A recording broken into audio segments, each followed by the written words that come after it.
Dan's delightful dandies. Dan Wolken joins us to break down a huge weekend of college basketball. Lakers lamenting regrettable decisions that have NBA teams wondering if they could redo some history, and the first round of the draft could feature the Simpsons after all. Oh, it's time for Yahoo Sports Daily right now. She's Caroline Fenton. I'm Jason Fitz. For the next 2 hours, we're rack stack the pack. Get ready to get you caught up on everything you need to know. We got huge guests. We got a weekend of sports to preview. All sorts of fun happening. What we don't have is any shrimp cocktail, although we do have Indy Combine news, and that just feels like where we always start this week. Are you big on the shrimp cocktail? Like, I don't. To me, shrimp cocktail is just shrimp cocktail. I don't really. It's spicy. Ooh. I'm not really like a huge shrimp cocktail fan. Like, very rarely, if I see it on the menu, am I going to order it. I'm not even really like a big cocktail sauce person. It kind of grosses me out a little bit, but it's the lore behind St. Elmo's that is so intriguing to me. Like, everyone talks about it every single year. So now I'm like, I gotta get me some of this cocktail sauce. Now, okay, at the end of the day, shrimp cocktail is essentially just ketchup and horseradish. What are we talking about? Just make it yourself. You'll be fine. I know. I'm ever tough to please. Not tough to please when it comes to some of the prospects that we have in Indy. The combine underway. Top draft prospects are making their case to be the best or the highest picked player in this. You see Caleb Downs asked about the positional value. He said, at the end of the day, it's about who's the best defender. Are you the best defender? Yeah. Now, I don't know what anybody else is going to say other than, yes, I'm the best. But it raises a good question here because we got Caleb Downs telling everybody he's the best. We got little-armed Reuben Bain telling everybody he's the best. So who is the best player in this year's draft, Caroline Fenton? I just love that every year we get a new tiny armed player unlocked. Like last year, it was Will Campbell with his teeny tiny T-Rex arms. Turns out that actually was maybe just like a little bit of a problem for Will Campbell. I remember back in the 2020 draft, it was Joe Burrow's teeny tiny hands, and he tweeted, "I will be retiring from football on account of my teeny tiny hands." It was Kenny Pickett one year that he had tiny little baby hands. So it feels like every single year we've just got somebody that's wildly disproportionate. But this year, it's Reuben Bain. Congratulations. And I do feel like all of the pictures that people are posting of him, they photoshopped his arms smaller. Like just a little bit smaller. Or maybe it's just like now I'm noticing it because everyone's talking about how small his arms are. But I did see a picture on Twitter yesterday and it looked like he had little stubs for arms. I'm like, there's no way that's real. We're just doing my guy dirty. But you ask who is the best player in this draft? I think it might be Caleb Downs. Like everything that I have heard from the draft gurus and the people that are far, far smarter than I am tell me that Caleb Downs is a once-in-a-generation player.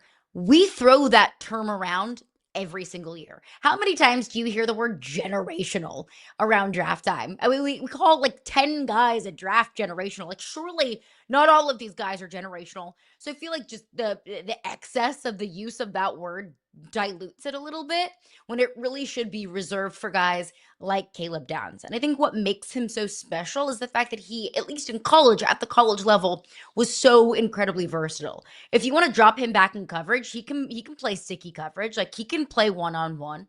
If you want to bring him a little bit closer to the line of scrimmage, he can be a box safety. Like, he can be a run stuffing safety. He can do so many things, and he can do it at such a high level. That kind of combination of speed, of twitchiness, of versatility, of football IQ, it's rare. And that kind of special combination of talent is reserved for the word generational. Now, time will tell. You know, we say this guy's the best player in the draft, and then 5 years down the line, he's kind of fizzled out. He's a free agent just hopping from team to team. The true sign of a good draft and a good player comes from 3 to 5 years in the league. But right now, who's the best player in this draft? It's Caleb Downs. Yeah, look, I think you're right, by the way. Caleb Downs, I think, is the most talented player in this draft, and that is no discredit to Reuben Bain. The arm length that we've joked about, his arms came in at 30 7/8 inches, okay? So for point of reference, what does that mean to me and you? Nothing. But as Warren Sharp points out, Bain would have the shortest arms for a first-round pick at edge in the last 20 years. He also points out that no player with arms less than 31 inches has had double-digit sacks in any season for the last 20 straight years. I don't know if that's causation or correlation. I just know that number's out there. Reuben Bain fell under it. It doesn't mean Reuben Bain hasn't been a very dynamic player, but these are the reasons that everybody makes everything complicated. Now, Caleb Downs, to me, is the best player in the draft. Where it gets complicated is something you and I have talked about before, which is positional value. And this is where I want to oversimplify here. I think teams that are terrible are usually terrible because ... they don't draft well.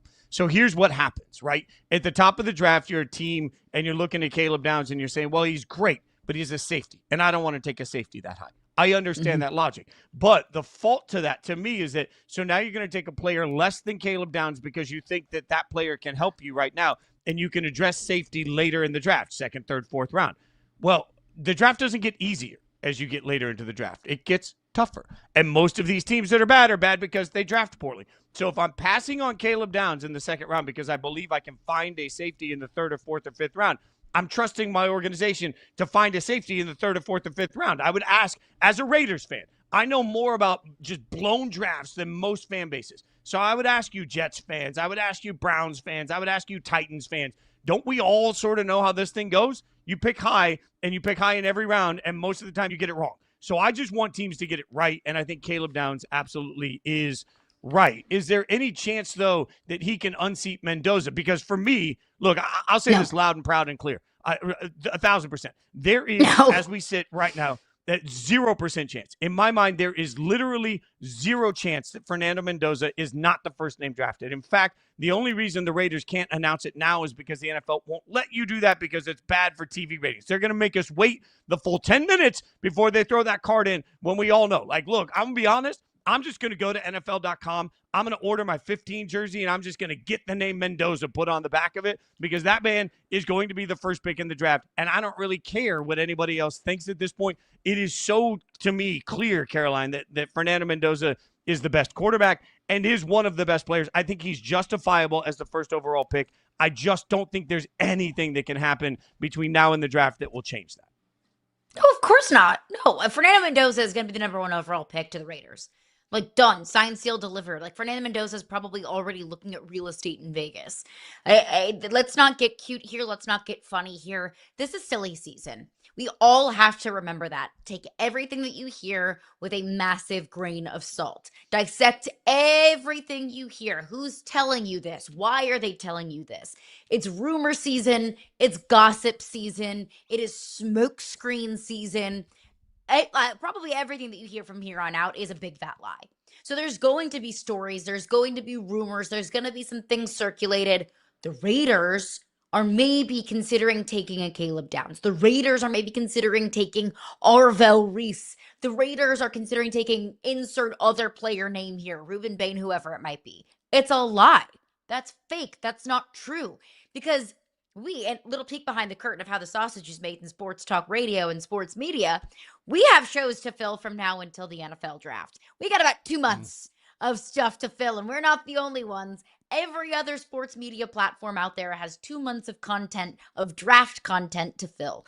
And that's not always the easiest thing to do when you already know who's going to be the number 1 overall pick. So I don't know, maybe let's just consider a world, an alternate universe where Caleb Downs is a Raider with the number 1 overall pick. Don't believe it. It's not true. Fernando Mendoza will be the number 1 overall pick. But Fitz, we just got done waxing poetic about Caleb Downs, how he can change a franchise, how special he is, how he is the best player in this draft. And you talked about throw positional value at the window, just take the best player available. So why are you so convicted in the Raiders taking Fernando Mendoza if you don't believe he's the best player in this draft? I think he's close to the best player in the draft, and I think that when you don't have a quarterback, you can't compete. And that's the Raiders don't have a clear path to any other quarterback. So this is part of it. The Titans dealt with this a year ago where there were so many conversations about, well, is Cam Ward as good as Drake May, or is Cam Ward as good as Jaden Daniels or Caleb? And it's like, who cares? All right, Cam was by far clearly the best option for a team that absolutely needed a quarterback. And I believe that quarterback, you can find and develop the right guy. I love Mendoza with Clint Kubiak. It just makes too much sense. I would say this. I love if it wasn't for Mendoza, like if we were sitting here and you told me that Ty Simpson was the best quarterback available, if Mendoza wasn't in this year's draft, then I would support the Raiders taking Caleb Downs with the first pick, or Arvell Reese, another name that you've mentioned. I think one thing that has happened already, Caroline, in this draft is this narrative, well, it's not a good draft. I think what we have to understand is that there are pockets of this draft that may not have the same superstars. But I would argue that Mendoza has a shot to be a superstar. Caleb Downs has a shot to be a superstar. Arvell Reese has a shot to be Micah Parsons-like in this league. I think Arvell Reese can be absolutely incredible in this league. I am a massive fan of his work. If your team is on the clock and Reese is available, you go sprinting with that card all the way up to the front. I absolutely love him. Jeremiah Love, I heard Mike Tannenbaum say, well, he reminds me a lot of Jahmyr Gibbs. Like, I think we have to understand that this may not be the star-studded top 20 in the NFL draft that so often we obsess over. But when you look at these top prospects coming from Daniel Jeremiah, like David Bailey, the measurements on David Bailey were through the roof. He is as tall as Calvin Johnson. He weighs about as much as Derrick Henry, and he ran a 4.4. I mean, my God, as an edge rusher, like the athletic ability of Sonny Styles is unquestionable. These are players. Have you seen his combine performance? Unreal. These are stars, Caroline. Otherworldly. It was otherworldly. He had a 43.5-inch vertical, and I did see a photo where they were like stretching. He was laying like chest down on the ground. They were stretching his arms back behind his back, and they were basically totally perpendicular to the ground, and his chest didn't even lift up. It was like his arms just flapped back. I don't know how that translates to the football field, but I was like, that's crazy alien cyborg kind of behavior. Like Sonny Styles, I think, has helped his draft stock probably more than any other player, at least so far at the combine. We have several days left, but so far at the combine. And of course, Sonny Styles was going to be a first-round pick, but I think everyone is locked into what Sonny Styles is doing and wondering, okay, just with the freak of nature characteristics that he has, his physicality, the way that he can jump like a gazelle, but he runs like a elephant herd. Like, that's just the kind of things that you can't coach that anybody would be wanting to draft into their team. But this is, I mentioned the flexibility. There's always going to be things that we are so enamored with, Fitz, whether it's what Sonny Styles did or what any of these players are going to do at the combine that are going to wow us, like shiny ball syndrome. And then we also have to step back and ask ourselves, like, does this translate into being a generational player? Does this translate into being a franchise changer? Does this turn into you being a blue chip kind of player in the National Football League? Sometimes no, but sometimes yes.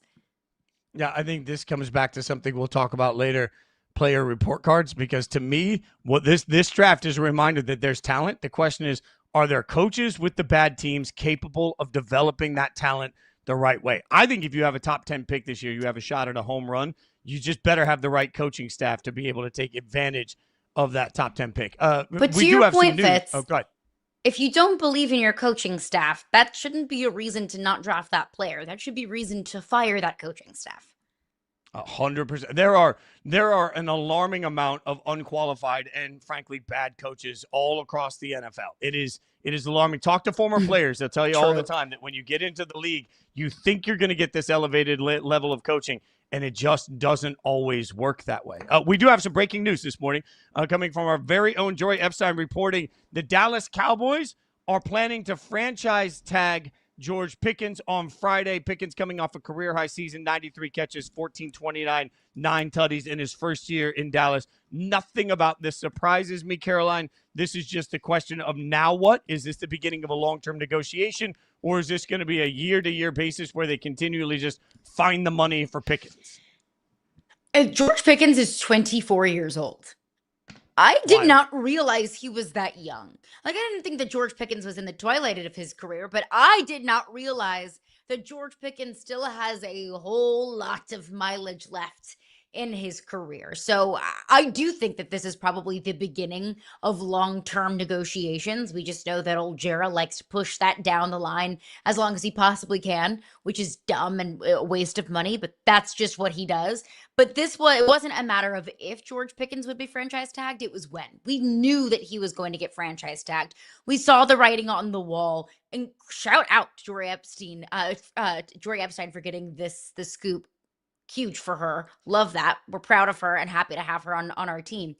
It is now a matter of what can the Cowboys do defensively. It was never a question of whether George Pickens would or wouldn't be a Cowboy next season, in my opinion. I always thought he was going to be back in Dallas.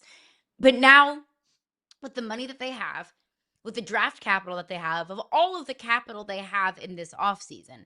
It was never a question, excuse me, it was never a question of the Cowboys offense. Now it's the question of how are you going to match your defense to your offense to eventually being a playoff contending team. You're not franchise tagging George Pickens just to go 8-9 and miss out on the playoffs altogether. You're franchise tagging George Pickens to continue to keep this offense together and continue to add on to what you were able to do offensively last season. Who's excited for a whole summer of shows where we're asking, will Pickens report if they don't do a long-term deal? What's the holdup in Dallas? All because Jerry just loves the attention, only to have it signed the day before the regular season starts, and then Pickens shows up. No regrets for Jerry Jones. Speaking of regrets, there are some NBA teams out there that might have some of the biggest regrets after the offseason and into the season we're in so far, including those two superstars coming up next.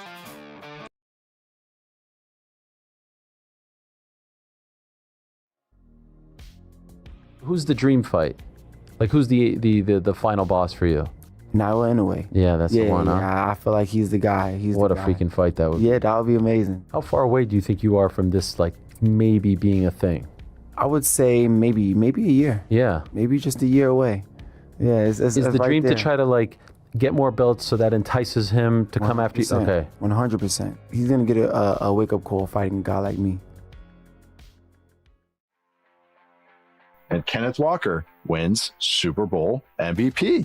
The way he's kind of molded his game to work for him has been fun because it's such a hard turn from where he started. Sometimes it feels like a more dramatic version of like how Le'Veon Bell used to run the ball, how Le'Veon would stop and wait and see things open. But Le'Veon, like, he was hugging the ass of his centers and his guards. Kenneth is like, he's like stepped back so he can see the whole picture open up. And then when it hits, he's off. The Sixers, to me, are the biggest loser of the trade deadline. You get these middling picks for Jared McCain, one of your most promising young players, to duck the tax. Just a joke. If I'm a Sixers fan, I'm infuriated. The Sixers, losers this trade deadline. It's just so disappointing for Philadelphia, man.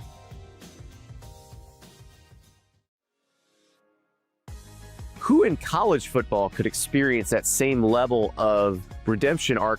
And I was thinking, we've actually kind of seen it a little bit in the past. I would say Jaden Daniels did.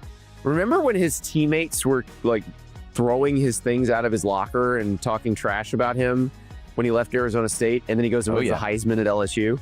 It was a little bit of a turnaround. I wonder what those guys are doing now.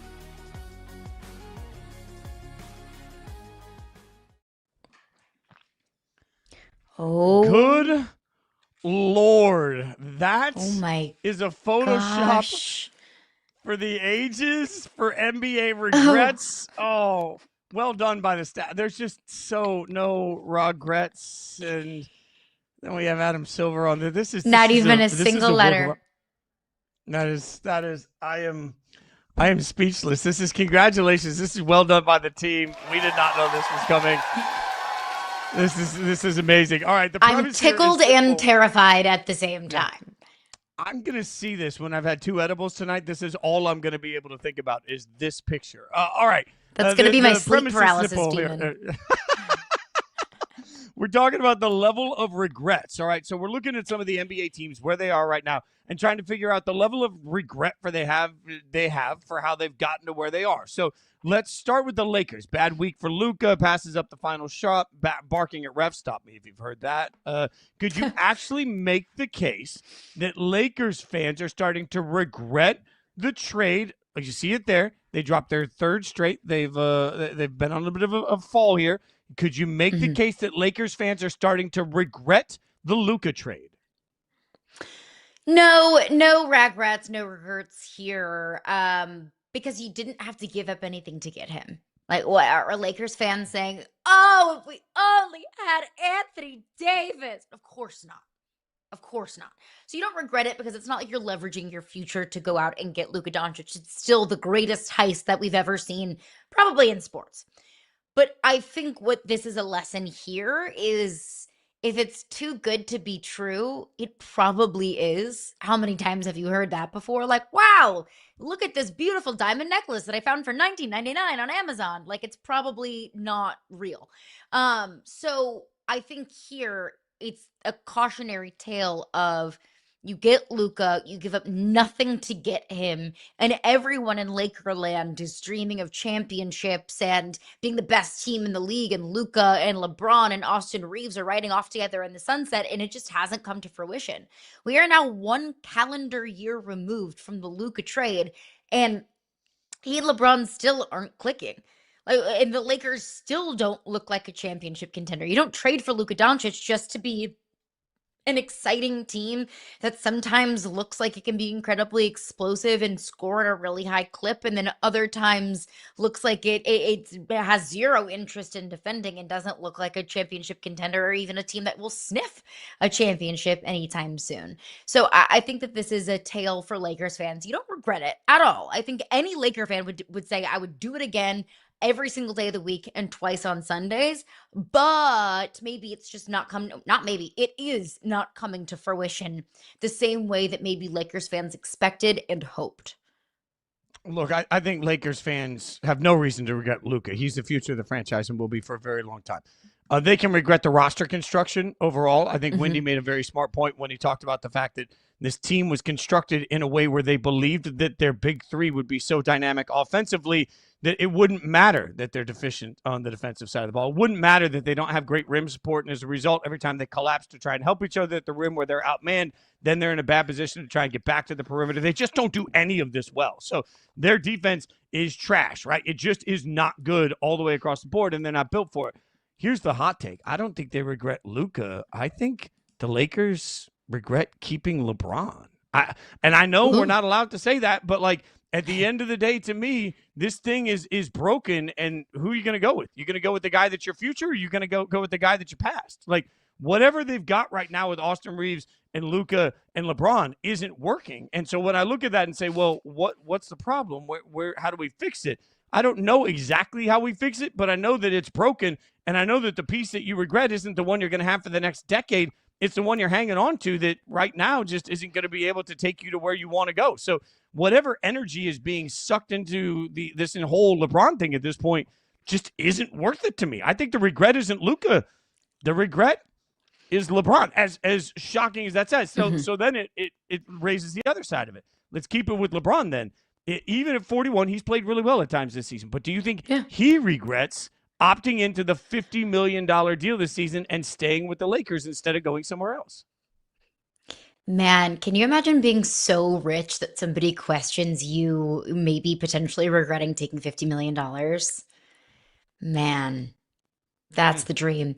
No, I don't think that he regrets it. If LeBron wanted out, he could have gotten out. He could have tested free agency. If LeBron wanted to go to Cleveland, I would imagine that Cleveland would have rolled out the red carpet for LeBron. If LeBron wanted to go to a legitimate contender, he could have.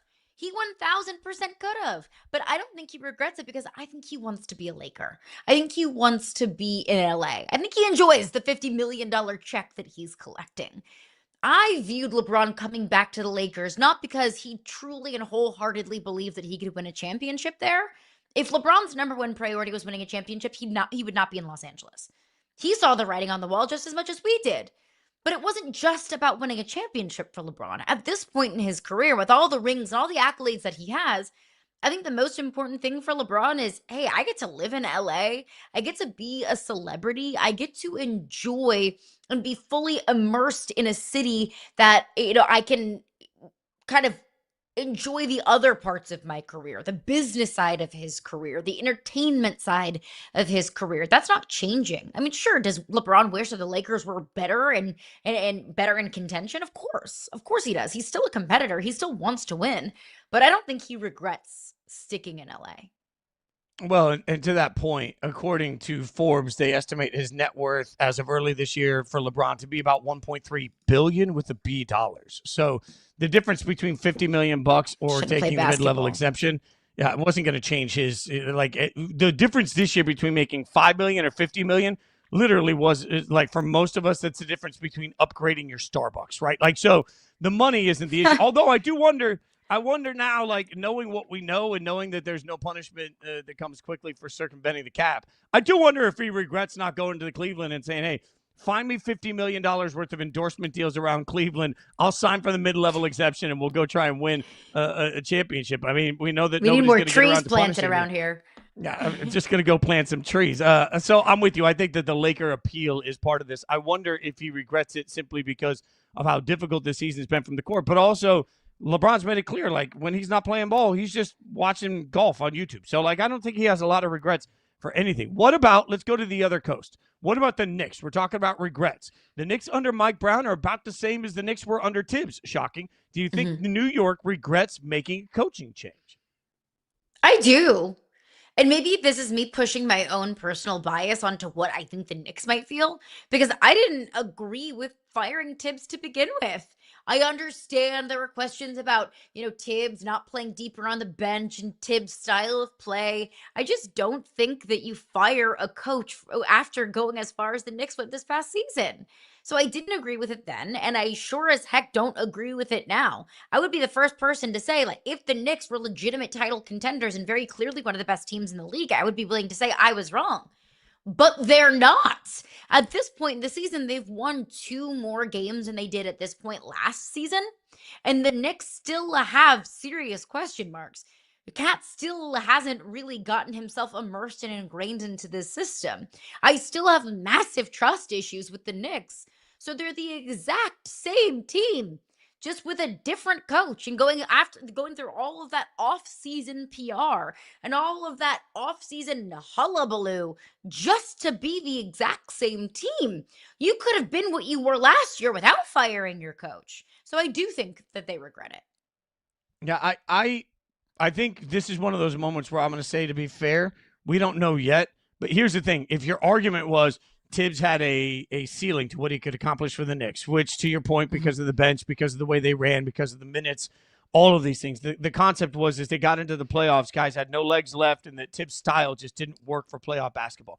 Okay, well, so far we're about on par with where we were last time. So, to your point, do they regret it today?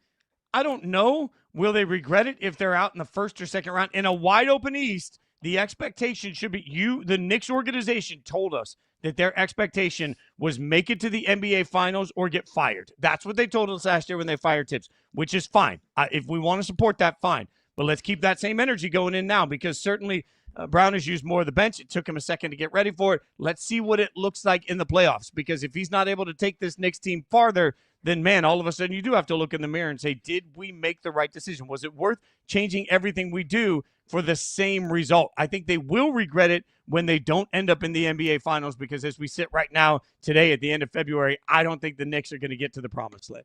One person that just lives in the promised land, Dan Wolken, he's going to join us next. He's done with the Olympics. Who needs that now? He's straight into college basketball, and boy, do we have a weekend of diaper dandies for you. We'll get Dan's diaper dandies coming up next.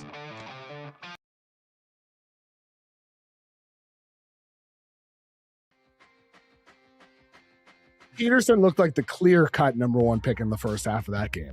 He looked like the clear-cut number 1 pick. The fluidity on the floor, the ease in which he moved off ball defensively, creating havoc. He looked majestic. Sometimes it just comes down to as simple as, like, this dude moves the way basketball players are born to move. Was Kevin Durant the last college scorer that made it look as effortless?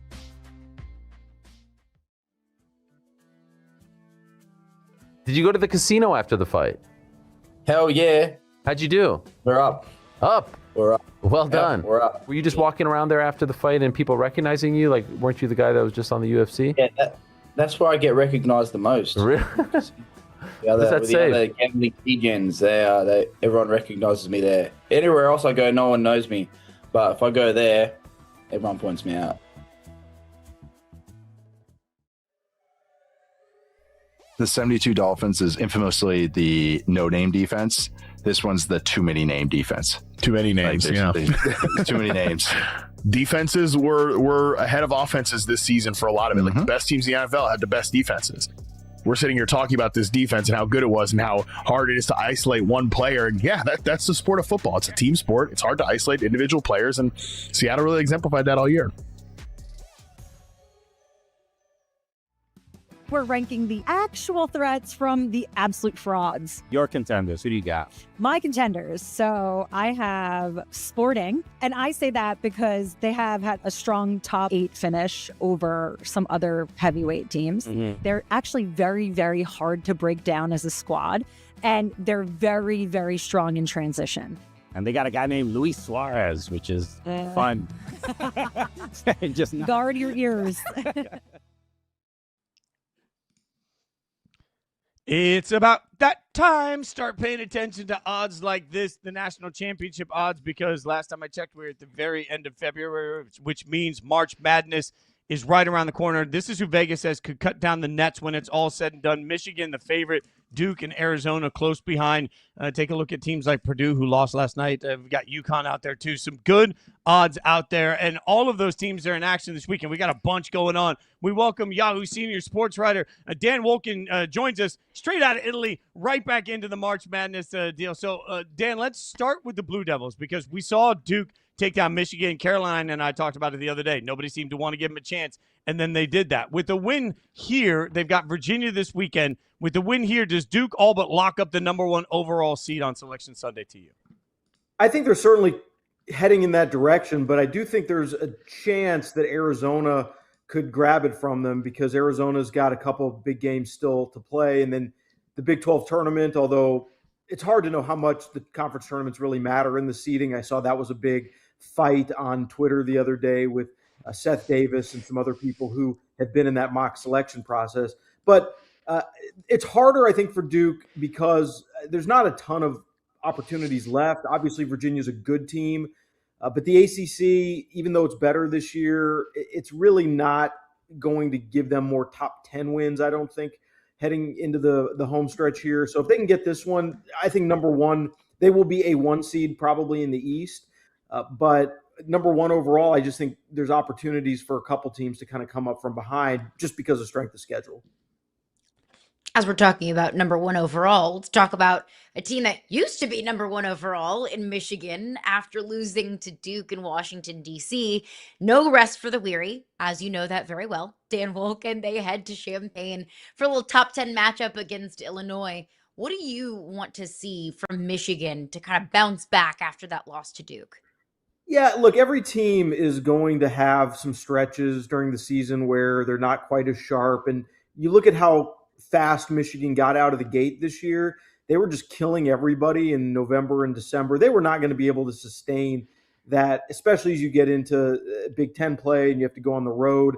Obviously, the Duke game was an out-of-conference game, but still probably a road environment for them. I think they're fine. I don't really have any questions about Michigan as a real Final Four type contender. Obviously, to go and beat Illinois this weekend would add more to their resume. But as long as they don't just crater down the stretch, I think they're well coached enough. They're a very veteran team, a bunch of guys, Cadeau and Laxenberg, like they've been around, and so I just feel like Michigan's fine, and they're the best team in the Big Ten as far as I'm concerned, regardless of whether they win this game. Yeah, Fawkes on Friday nights with these Big Ten matchups, it's just been electric. Big Ten basketball this year is just it's a slugfest every single time. All right, we got a bunch of stars, obviously. Those two, they're top 2 teams off the board. Number 3 is Arizona. They have Darren Peterson taking on Kansas. If Darren Peterson is there, I mean, I don't know what to make of Darren Peterson at this point. So are there red flags at this point with Arizona? How do you feel about Arizona right now? I really like Arizona, and I think as of today, they'd probably be the team I picked to win it all. And the reason is their physicality. And I really think you look at the size they have on the wings, and you see Karchenkov there. I mean, he's a big physical defensive guy.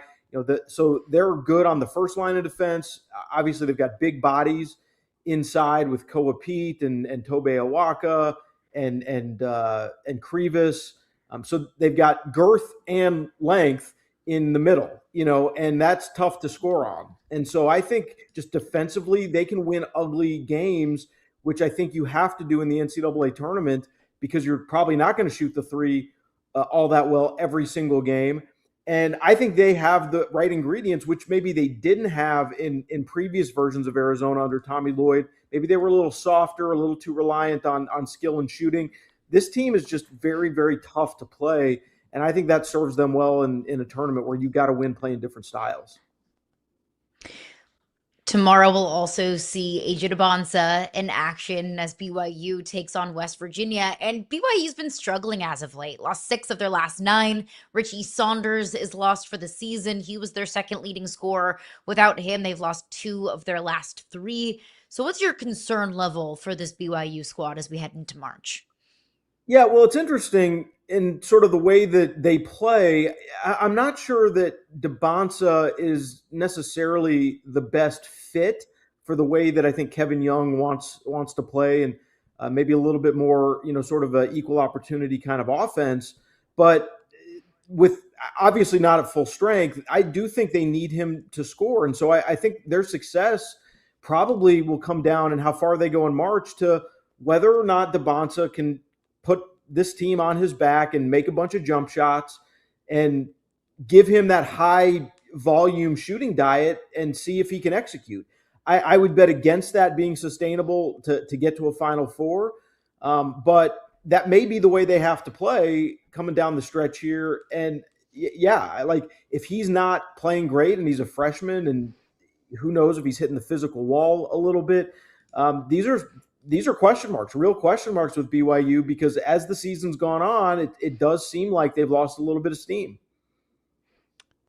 You're talking about Dybantsa there. We already talked about Peterson, unreliable at times with Kansas. I know Boozer might be the outlier, but what can we learn right now, considering how obsessed we all are with some of these young guys that are one and done headed to the draft, but their teams are not necessarily having the success that maybe we thought they would have? What's that say about the way teams are going to continue to approach these superstars in future years? Yeah, well, I think it's very interesting in team building right now. If you're a coach of one of these top programs, how much do you want to invest in the Darren Peterson type of player? Because obviously he's super talented. And again, I'm not going to write them off or write him off.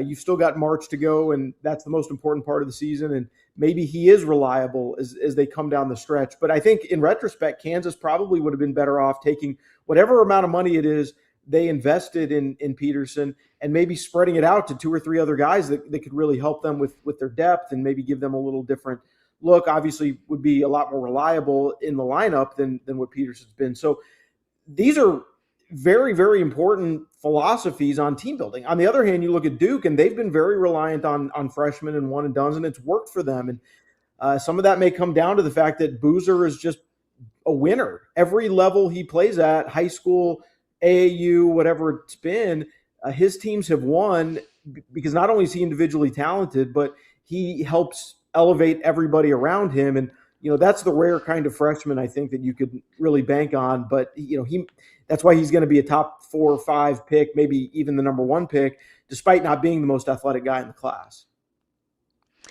We're talking about all these blue bloods in college basketball and have yet to mention Kentucky.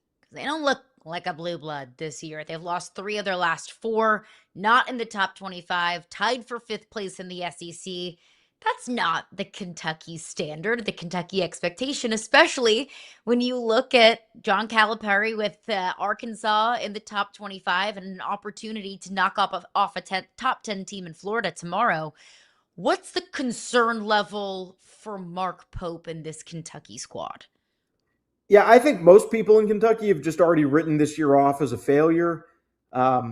Who knows? Things can happen in March, and maybe they end up in a Sweet 16 and everybody's feeling good. But as of right now, it looks like they just invested in the wrong guys. They were very loud going into this season about how much money their roster was worth. And I think there was a number $22 million thrown out there. Kentucky never denied that. Some people I talked to were very well informed on this stuff, say it's actually even higher than that. So you have to look at that and say, well, where did the money go? What did they invest it in? And obviously in the transfer portal era, you have to evaluate almost perfectly, or else you're going to be stuck with a bunch of guys making a lot of money who are not helping you win ball games. And it just looks to me like Kentucky kind of spent, irresponsibly and maybe didn't do their homework and didn't think enough about fit. It's just a roster of ill-fitting pieces. Admittedly, some of them have been injured and it's been hard for them to get into flow this year, but I just don't look at that team and think that's $22 million worth of talent. $22 million. When you say that out loud, it's jarring, Dan. I mean, that's a lot of money for where they are in expectations. So I keep thinking this season about, I'm a little brother, and every once in a while I would feel like, I get kind of bowed up and I feel like I could take my big brother down. And then he would just remind me violently that I was not as strong or tough as he was. That's what UConn has done a few times this year. I feel like we pay attention to all these new sensations, and then UConn turns around and reminds us that they're UConn. Why are we not more focused on the success of a proven program like UConn and Hurley in this year particularly?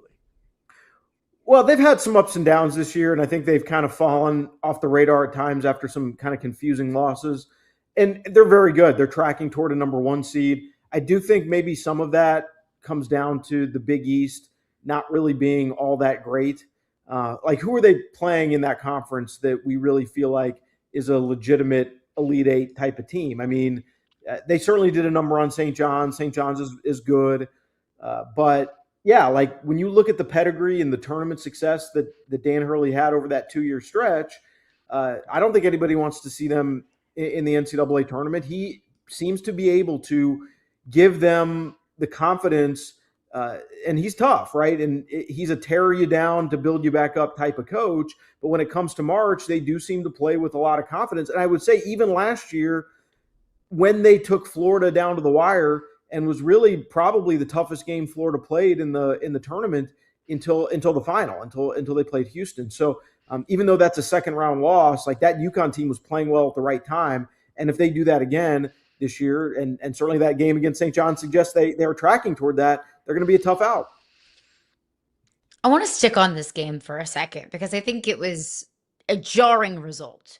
Did you learn more about UConn in a dominant win or St. John's in a game where it felt like they could not get anything going offensively? I'm just treating it a little bit like an outlier at this point because we've certainly seen St. John's play a lot better than that. And every coach will tell you go through a season, you're going to have 2 or 3 games where you just can't do anything right. And you're going to have 2 or 3 games where it feels like everything you do is perfect. Every call you make works. And I think that was just one of those games where that was UConn's outlier good game and St. John's outlier bad game. I don't think those two teams are 30 points apart. Okay, so in fairness, I'll call myself out. I just mentioned UConn. We're not talking about them. Now we've mentioned Florida briefly. I mean, Florida is the defending champions, and we're not talking about them at all. So what do you make of Florida this season? Well, when I've watched Florida, I think the thing that you notice most is what they've got inside and just how good those big guys are. I mean, Fawkes is tremendous, and his skill set and the way he is able to create mismatches both offensively and defensively and recover and protect the rim, that makes Florida, I think, just different. They're different to play because of those big guys, and that will carry them a long way. I don't particularly love their guards. I haven't all year, but the way they play, I think, gives them a good chance to repeat or go back to a Final Four. On the other hand, foul trouble, I think, is the one thing. You get a tournament game called a different way, and Fawkes in foul trouble. That could get a little scary for them because I just don't know that they have the guards that are going to put a team on their back. So, but inside, like, they're just different, and I think nobody really can match up with them in that way. And so we're talking about all of these teams that look like national championship contenders. There's been a lot of jockeying at the top of the AAP top 25. You have Houston, you have Florida, you have UConn, you have Duke, you have Michigan. The list goes Houston. The list goes on and on. If you had to pick today on February 27th, and I know we're putting you on the hot seat, who would be your pick to win it all? Yeah, I mean, I'm going to go Arizona right now because I just feel like the physicality that they are able to bring to the table inside is really going to play into their hands in the tournament. I mean, they don't shoot it great. They don't shoot a ton of threes. So they're a little bit of a throwback type of team. But in some ways, I kind of like that for them. And they will get to their spots and take mid-range shots. And they also have guys like Jaden Bradley, who's a proven clutch performer. You can give the ball to him down the stretch of a game, and he's going to make good decisions. Burries can get it going and score in bunches. And obviously Koa Pete has been a beast all season, and they just get a bunch of stuff from, they've got their 8 guys, and they get different stuff from all of them, and it really gives them a lot of lineup variance and different ways to play. And I think they're just tough, and I like the way they're shaping up as we get into March. They've won, beaten some good teams already. The way they beat Houston the other day, very, very impressive. So they had a little 2-game losing streak. I think some of their guys were sick or injured. So at full strength, I think they're the best team. Dan, we appreciate you, man. I know you just came back from Italy. You're back home in the Atlanta area. I'm just letting you know now. It's not as good as the Italian food you just ate, but I'll get the lemon pepper wings if you get the tickets to the Hawks on the Magic City night. I'm just saying, Magic City wing night. Come on, Dan. Hey, it's not too bad. I had some people questioning, the promotion, but it's one of those things. If you know, you know. And the lemon pepper wings from Magic City are famous for a reason. And if you can get some on Monday at the Hawks game, I would say that's a pretty good. I guess 2 Mondays from now, I guess that's a pretty good deal. And I would think strongly about heading out that way.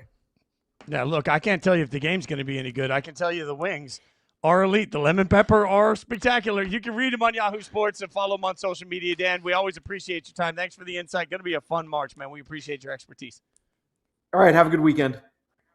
It's great stuff from Dan, getting ready for the weekend. All right, while you were sleeping last night, that man set a record, and now we need to put some respect on his name. We'll do it next.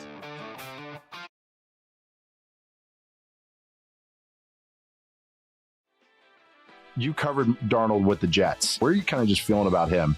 Another game with 3 games in a row, no turnovers for Sam. The sack avoidance snipe from Sam was incredible. The back and forth between Sam and Milton Williams was honestly really impressive for Sam on my part, because I thought that it wasn't his best game of the season, but it was the game he needed to have, which was clean. He won the Super Bowl. He's going to get a contract extension. It's kind of cool to see his redemption story.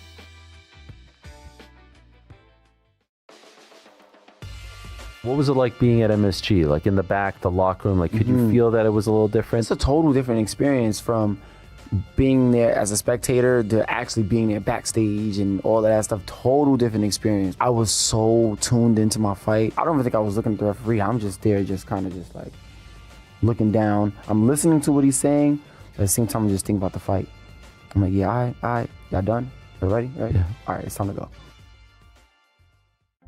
The Premier League has gotten so successful. Survival has become such a priority. Maybe that doesn't lead to the most entertaining football match. The one thing that you want to avoid is having this runaway first place team by Boxing Day, which happens more often than not. This has been, I would argue, a little bit more exciting this season. The entire mid-table is packed. Yeah. So as an Everton fan, I'm like, yeah, we in the mix. For Clippers fans, I just feel bad, Tom. I mean, I feel bad. It's always something with the Clippers. It's always something. And then, the year begins and the whole aspiration thing, and then the team sucks. And then they start winning and they make a run and they're in the play-in and the playoffs are ahead. And then this all happens. James Harden does it again. He asks for another trade. The graphic you see right there was put out immediately as Kon Knueppel set the record most threes made by a rookie in NBA history in their rookie season. But fear not, he wasn't done. He passed Keegan, don't call me Keegan, Michael Gilmurray, by 1, and then added a couple more to it. He's now at 209. And good God, while everybody has been sitting here looking at Cooper Flag, and everybody's been sitting here talking about all the rookies, and we're sitting here talking about next year's rookie class, I'm looking at the guy right there that the Hornets took, and I'm wondering, Caroline, should he have been drafted even higher? Could we make the argument right now that clearly the best rookie this year is Kon Knueppel? It's so easy for us to do that today on February 27th because I think there is a very strong argument to be made that there is not a single rookie that is more important to their team's success than Kon Knueppel is to the Charlotte Hornets. I understand Cooper Flagg was going to go number 1 overall no matter what. I understand the ceiling of Cooper Flagg. I understand that Cooper Flagg now has the best odds to be Rookie of the Year. I hear that. I know. I get it. But the Hornets are legitimately a postseason contender. And Kon Knueppel is a big reason for that. I mean, Kon Knueppel hit 24 of his 28 total points last night from 3. He literally cannot miss. Kon Knueppel cannot miss, especially from beyond the arc. So I'm going to say no, because at the time when the draft came around, there were no surprises. I don't think there were any fans of any of the teams drafting in the top 3 that thought, oh my goodness, what in the world are we doing leaving Kon Knueppel on the board? But we can say that easily now. Unfortunately, that's just not how this works. Like, it's easy for us as fans to second guess.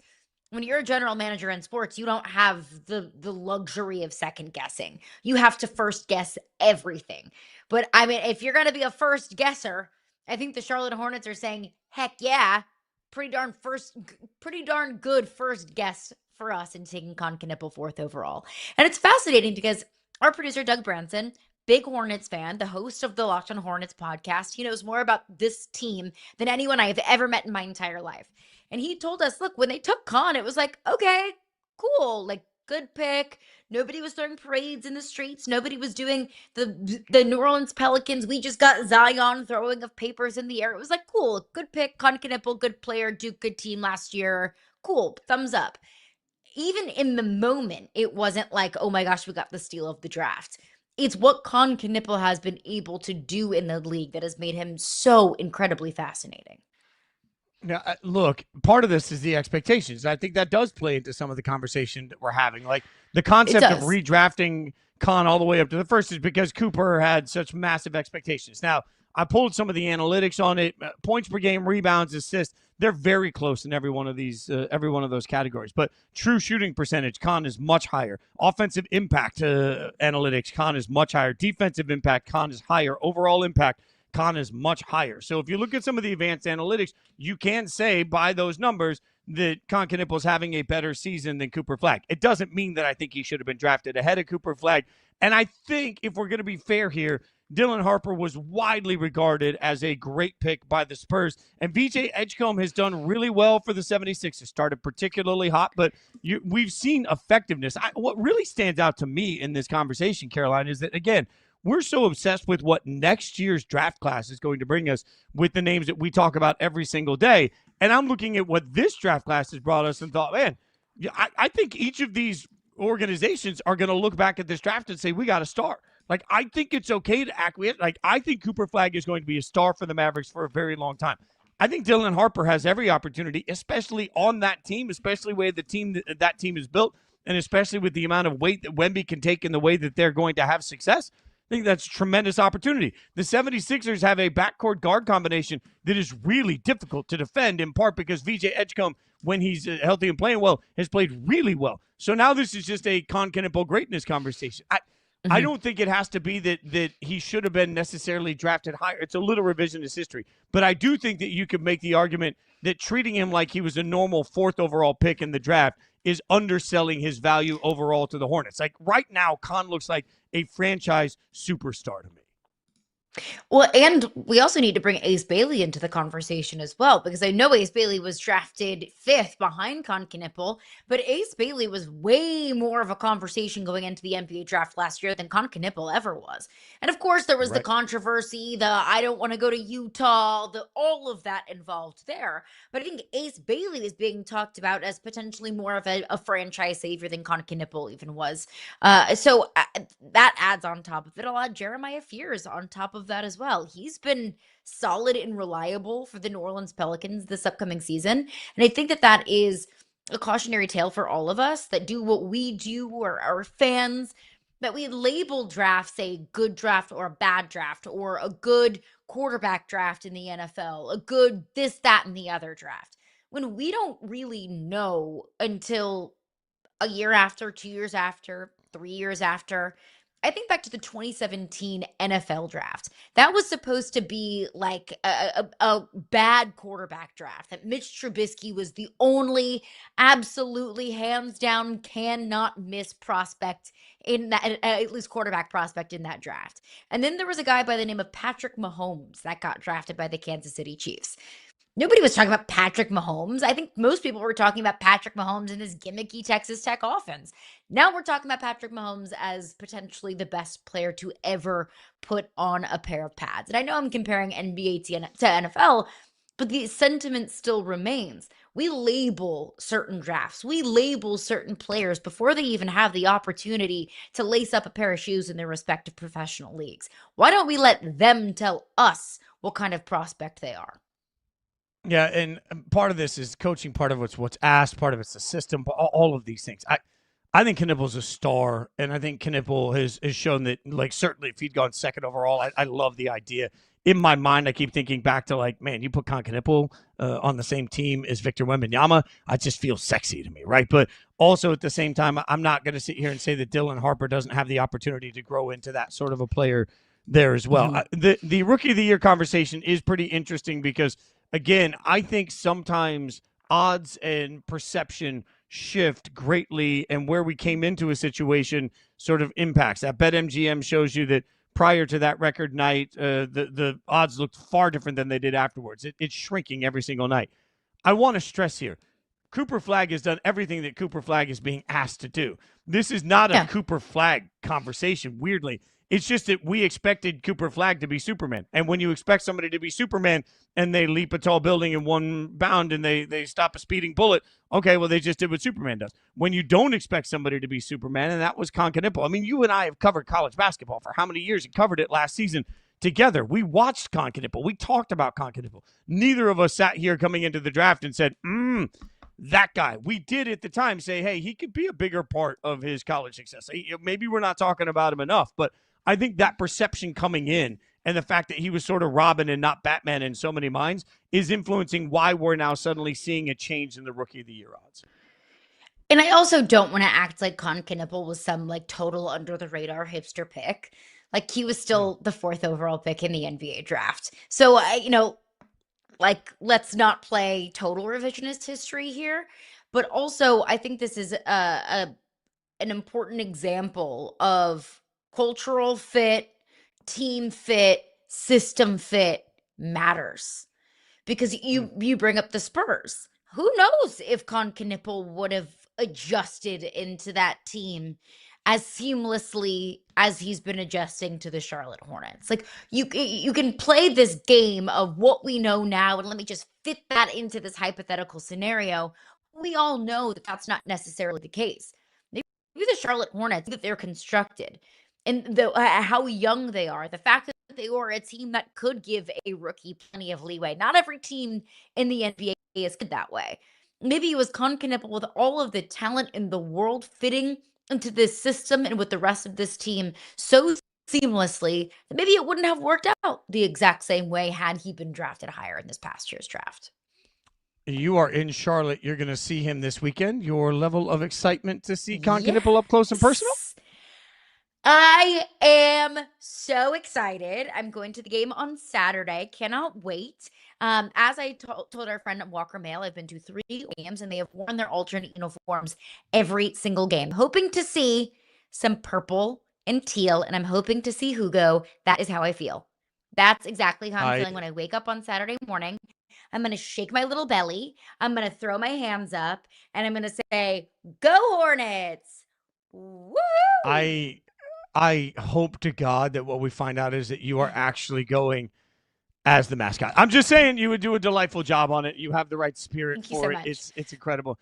Charlotte, say hi to Caroline. She'll be there in the stands or maybe on the floor. I don't know. We'll see. Like, maybe the Hornets call and say, hey, you can get the floor seats. I think we'll make this happen. All right. Plenty more to break down. Consider this a subliminal message to the Hornets. Or just a heavy-handed. I will take courtside seats. Heavy-handed begging. Yahoo Sports Daily making the 100%. We are easily bought on this team, on this show. All right, so More NBA to come, but coming up next, how about some blind resume? We are convinced that Fernando is absolutely him.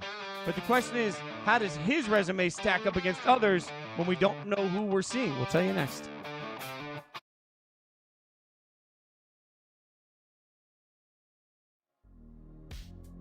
Who's the dream fight? Like, who's the final boss for you? Now anyway. Yeah, that's the one. Huh? Yeah, I feel like he's the guy. What a freaking fight that would be. Yeah, that would be amazing. How far away do you think you are from this, like, maybe being a thing? I would say maybe a year. Yeah. Maybe just a year away. Yeah, it's Is the right dream there. to try to, like, get more belts so that entices him to come after you? Okay. 100%. He's going to get a wake-up call fighting a guy like me. And Kenneth Walker wins Super Bowl MVP. The way he's kind of molded his game to work for him has been fun because it's such a hard turn from where he started. Sometimes it feels like even a more dramatic version of like how Le'Veon Bell used to run the ball, how Le'Veon would stop and wait and see things open. But Le'Veon, like, he was hugging the ass of his centers and his guards. Kenneth is like, he's like stepped back so he can see the whole picture open up. And then when it hits, he's off. The Sixers, to me, are the biggest loser of the trade deadline. You get these middling picks for Jared McCain, one of your most promising young players, to duck the tax. Just a joke. If I'm a Sixers fan, I'm infuriated. The Sixers, losers this trade deadline. It's just so disappointing for Philadelphia, man.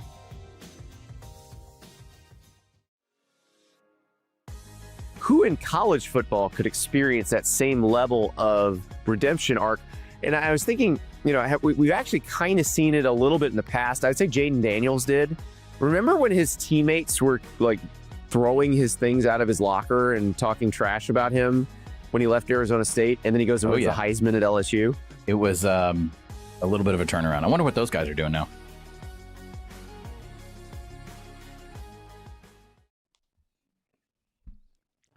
Fresh off winning a Super Bowl, Raiders head coach Clint Kubiak on Fernando Mendoza. He's won a national championship. That's what you want, a winner. Hashtag just win, baby. A phrase that is synonymous with my beloved Raiders, even though winning hasn't been for the better part of the last 20-plus years. We'll see. I'm just going to be chanting, number one, over and over and over again, as we all know that Fernando Mendoza is going to be the first overall pick. At least that's how we sit right now. This show is going to go on record saying, I will loudly tell you, I don't care what anybody else says. In the meantime, it's all lies, conjecture. Fernando Mendoza is going number one. You see his stats here. 72% completion percentage, 35-35, 41-6 on 35 starts. So what we're going to do is a little bit of a blind resume test here. So we know that he's tops in his class. We're going to blindly compare him to the top quarterback that was selected in previous drafts. I should note here, the stats shown are only from Division I play. So if that quarterback had non-Division I play, it wouldn't be reflected in here. So we get only D1 play. This is Fernando Mendoza versus other blind resumes. Caroline, are we ready for this sort of dating game exploration here as we get Fernando 6'5", 225, 36 games against somebody that is 6'2", 219, 38 games, 11,281, a lot more yards, less completion, more touchdowns, about same interceptions. What do you think? That's Joe Burrow. Oh, that you're definitive on that? Is that because of the hair? Can you tell from the silhouette? Oh, not from the hair. I mean, I know that would be a pretty like cuckoo crazy stalker stuff if I could recognize his hair via a silhouette. But the touchdown to interception ratio is pretty bananas. And he had, I think it was 60-6 in that 2019 season. So like his Division I career would kind of, even out to about an 87-23 ratio. I think that, but also, okay, can we just point out, Fernando Mendoza is 6'5", 225. I don't think a lot of people realize how big Fernando Mendoza is. Like, he is the perfect ideal height for a quarterback. Like, I don't think that we view Fernando Mendoza that way because he's so sweet and precious and delicate. But he is, like, if you were to draw up your ideal quarterback size, like Fernando Mendoza fits the bill. Maybe you'd want just like a little bit more muscle, a little bit more weight on the frame, but 6'5", 225, like that'll do it. Caroline, I just want to point out, I once went to a Titans-Raiders game in Nashville wearing spiked shoulder pads and face gear and makeup. I melted through the whole thing of it. I mean, I went majestically dangerous the whole time, and you just called my future quarterback cute and delicate, I think? And precious. Let's see who this precious, yes. All right, so who do we have here? Who are we blind resumeing this against? We'll see who the answer was. Oh, That's Cam Ward. I was wrong. Okay. I am stunned to hear that he's that much bigger that much taller than Cam, but Cam is thick, so I think the weight differential there. Look, no doubt, there's about 3,000 yards difference in passing. They had 2 games. Fernando would have picked up the 3,000 yards in those 2 games pretty easy. So I feel like Team Fernando. I'm Team Fernando. There we go. We're going to see a thread. We're going to find how many ways I can get to Fernando. Where are you on this one? Well, and important to point out, too, these 2 guys played in wildly different offenses. Cam Ward played at Washington State, and then when he was at Miami, like, they aired the ball out. Cam Ward didn't mind dropping back and launching the ball 40 yards downfield. Whereas at Indiana, they used a lot of play action. They utilized a lot of RPOs. They ran the ball a lot. There were several games that Fernando Mendoza played where he didn't have to throw the football too much because they didn't have to. Like, he didn't throw the ball because they were up by 3 scores at halftime. They didn't have to ask Fernando Mendoza to do too much. So while there is a pretty wild differential there in their passing yards, I don't think that's because there was a lack of trust in Fernando Mendoza to throw the football. I don't think that's the case at all. It's not because Fernando Mendoza can't launch the football. It's just because he wasn't asked to, because his team was just that much better than every other team that they played on their schedule. All right, let's blind resume the next one. Let's see where we are on this one. Fernando versus the next blind resume that we have here. 6'4", 215, 37 games, 12,000. Okay, that's tougher. To make up 4,000 yards in one game would be tough. But a much lower completion percentage, 96 touchdowns to 30 picks. This feels like Joe Burrow, right? This is Joe Burrow, right? This got to be Joe Burrow. 96 touchdowns? That's a lot of touchdowns. That is a lot of touchdowns. Who is it? Who do we got? Yeah, no. I mean, airing the ball out a lot. Lower completion percentage than we would expect. Jared Goff. Oh, this has been a comp we've gotten over and over and over again. Jared, I owe you an apology, sir. I was not that familiar with your game because I don't remember your stats being that incredible. I mean, that is wild production. And Jared Goff is so polarizing this process. Like, people think Jared Goff is some kind of way. I think the size on this is part of what does stand out to me. They're very similar. 6'4" versus 6'5", 215 versus 225. A lot of similarities. I think that's part of why people like to compare Goff and Mendoza. But obviously, Mendoza's completion percentage is much higher, which means he's certainly the better quarterback. Hey, Fitz is just going to say it doesn't matter if the other quarterback is bigger and has better stats. Fernando Mendoza's better. And you know what, Fitz?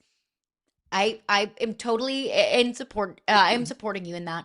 I will support you in that because you deserve to have good things in your life as a Raiders fan. I don't remember like Cal's offense. It's just like a West Coast offense, so it's gonna be pretty pass happy. But I don't really remember Jared Goff playing at Cal, if I can be totally honest with you. It's been quite a minute. But the game's changed. The game's evolved. He was the first overall pick in 2016, so a decade ago. Look, that only means that the Jared Goff's numbers were even more impressive to me. To put up that level of passing yards, given the way the game is right now, I got to give a lot of love to these numbers for Jared Goff. There's a reason he was number 1 overall. Let's get to we're Team Fernando so far, obviously. Let's pull up the next blind resume of. I mean, there's no doubt about it. We'll get to one that I can't even. Same height, same weight. Oh, this guy low needed completion 7 percentage. more games.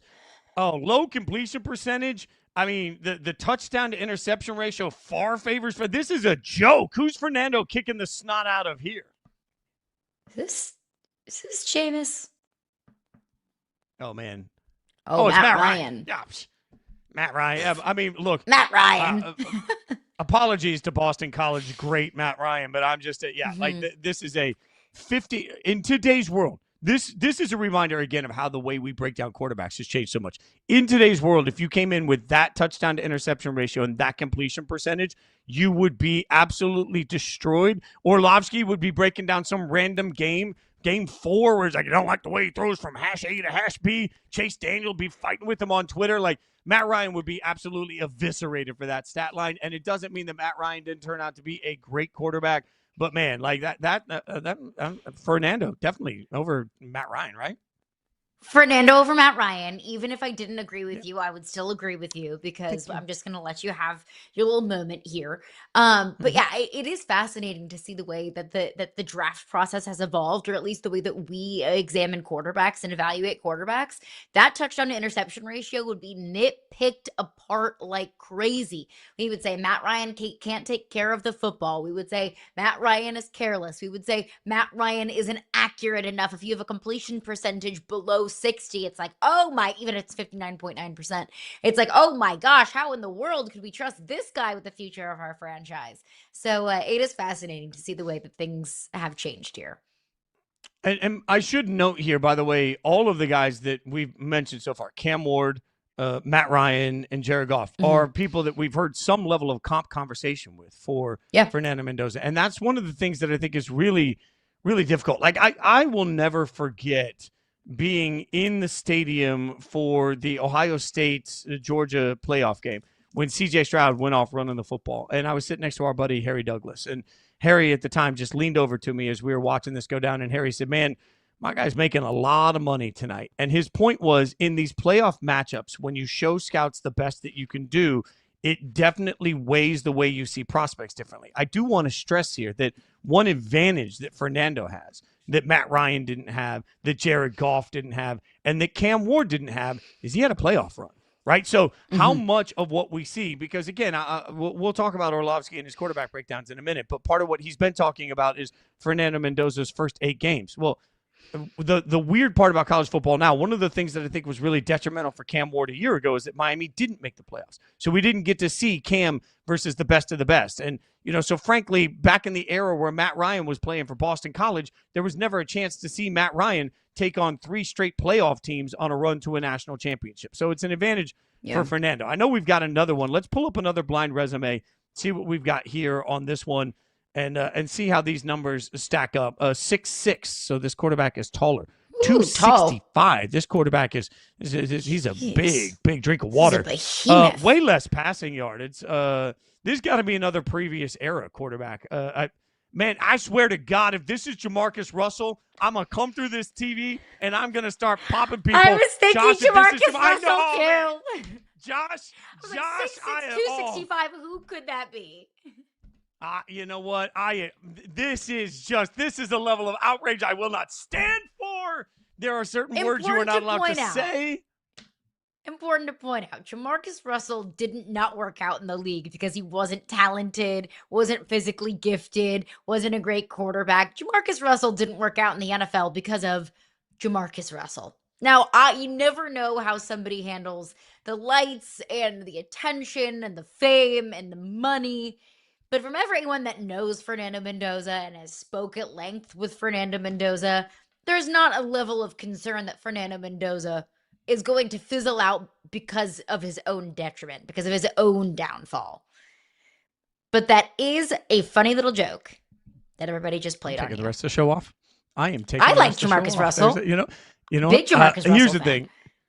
I, as a Raiders fan, that lived through the Jamarcus Russell era. Obviously, my God, I mean, Jamarcus Russell was so long ago. I was nowhere near touching this business. I was just a fan watching the draft. And I can remember where I was for particularly controversial Raiders picks. I remember the house I was living in when Sebastian Janikowski was picked in the first round.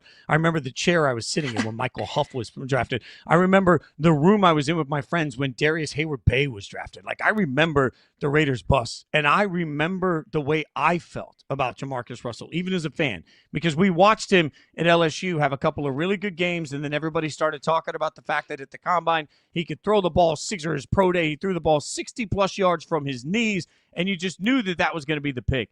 And there was never a moment for me all the way back then, long before I worked in this industry, where I felt inspired by that. It was more Oh, God, here we go. We're taking Jamarcus Russell. I can be honest with the world. I always have been. That's how I felt in that moment. I've understood some of the weird drafts. I never really understood why Jamarcus Russell was the guy. I tried to buy into it, but it just never worked, and you could tell from day one it wasn't going to work. The only thing that Fernando Mendoza will ever have in common with Jamarcus Russell is that he's going to be picked first overall by the Raiders. And the last time the Raiders picked first overall, they picked Jamarcus Russell. So, like, it's funny when you see the numbers, and it's funny when you see kind of how different it was. But, like, it's such an interesting spot to be in because Fernando Mendoza is cut from a different cloth. And Caroline, this is something I was asked by some of our buddies, some Nashville buddies last week. I was asked about the fear of Vegas. And the funny thing is when we talk about Jamarcus, like Jamarcus failed in Oakland. I can't imagine, and full transparency, if you handed me $32 million fully guaranteed when I was 20 years old, I wouldn't have done right things in my life either, right? So I'm not throwing shade at Jamarcus Russell for not handling the moment. That was in Oakland.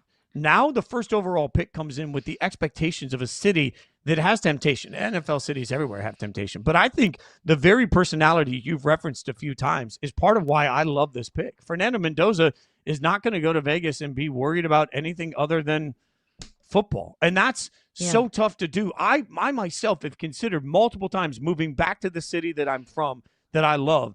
And the number of times I've sat there and thought, man, am I capable of handling the city that Vegas can be? And I don't always know the answer to that. So I think it is an element here that separates Fernando Mendoza from the Jamarcus Russells in that he is so wired for one thing. And Jamarcus wasn't that way. No, Fernando Mendoza is wired for football.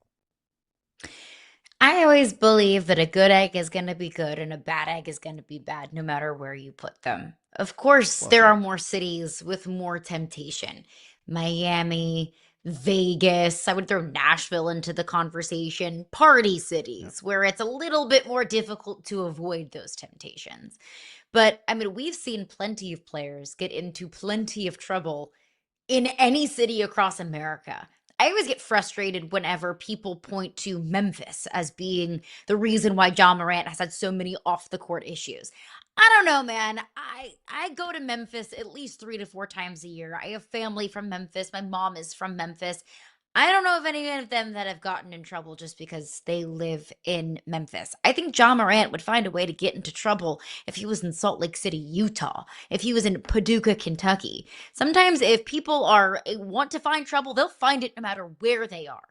And then the alternative too. Sometimes people just are not vulnerable to the temptations that may exist. I think Fernando Mendoza, I call him sweet and cute and precious because he is sweet, cute, and precious. I mean, Fernando Mendoza is a 21, 22, 23, however old quarterbacks are these days, year old kid. And of course, he's going to find some fun. And of course, he's going to embrace all that Vegas has to offer. But if you put Fernando Mendoza in Vegas, if you put Fernando Mendoza in Miami, if you put Fernando Mendoza in Bloomington, Indiana, I think he's just going to be the same guy no matter what. And I think Raiders fans should embrace that, even if he feels like the most anti-Raider of all time. It's well said by you. All right, there is another quarterback in this year's draft. Ty Simpson is suddenly flying up boards. And I'm going to just let you know, I love Dan Orlovsky. He's a friend. He's playing all of you right now. I'll tell you why next.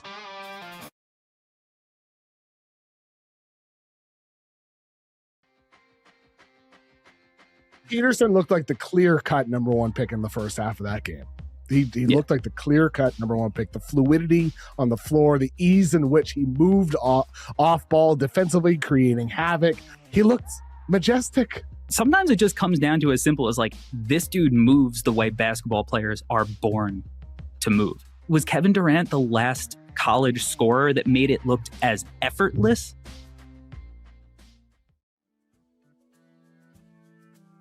Did you go to the casino after the fight? Hell yeah. How'd you do? We're up. Up? We're up. Well done. We're up. Were you just walking around there after the fight and people recognizing you? Like, weren't you the guy that was just on the UFC? Yeah, that's where I get recognized the most. Really? What's that say? The gambling legends, everyone recognizes me there. Anywhere else I go, no one knows me. But if I go there, everyone points me out.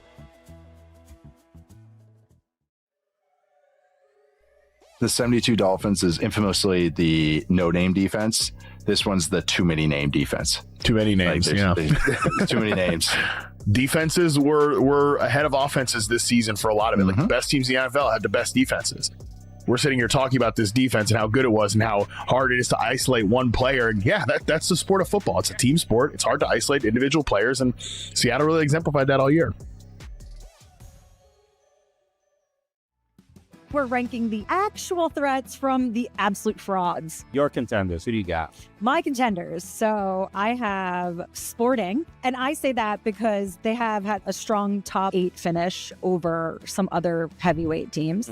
They're actually very, very hard to break down as a squad, and they're very, very strong in transition. And they got a guy named Luis Suarez, which is fun. Just guard your ears. Ty Simpson's tape from Alabama through the first 8 games of the season is significantly more impressive than Fernando Mendoza. That's a quote from Dan Orlovsky, and we're all getting played. Everybody's getting played, Caroline. I want to get your thoughts on this, but first I just have to say this. Dan's a buddy. Please. Dan's somebody that I love seeing. Dan and I go to concerts together, and Dan's somebody I text regularly. I love the human being of Dan Orlovsky.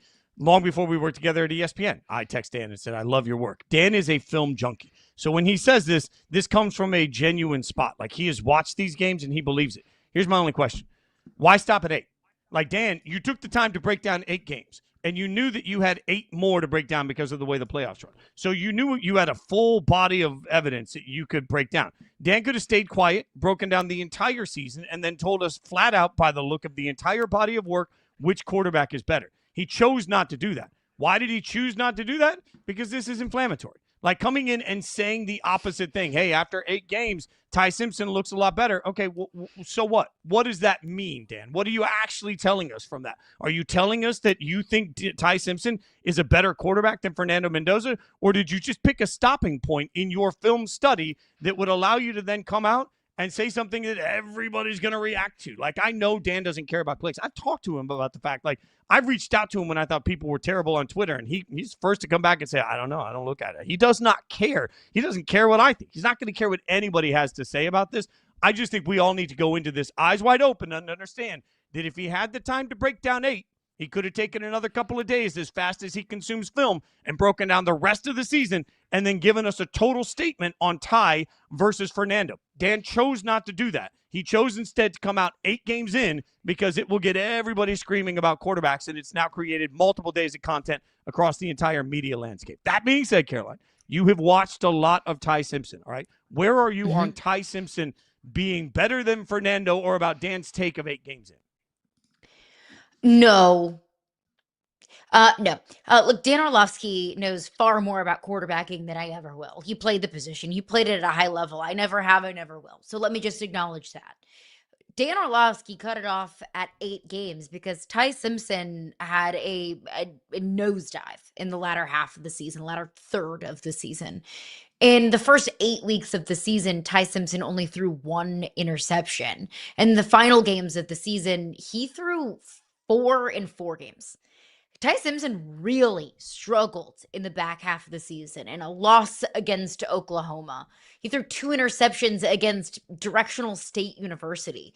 He could not throw a completion against Georgia in the SEC championship game. And there was a lot of, a lot of buzz or gossip or thought that he was banged up toward the end of the season, that he didn't look like the same kind of quarterback, and whatever the reason might be, whether it was just, injury or any other reason, Ty Simpson did not look like the same player that he did at the beginning of the season. Now, look, Ty Simpson, it was great all season long. Alabama didn't have a semblance of a run game this past season. So a lot of Alabama's offense, I would say almost all of Alabama's offense, came through Ty Simpson. But he did take a lot of sacks. There were moments where he really struggled to complete the football. You can blame that on the receivers. You can blame that on Ty Simpson. I think there's probably a fair amount of blame that goes to both. But at the end of the day, Fernando Mendoza was a far more reliable quarterback than Ty Simpson was.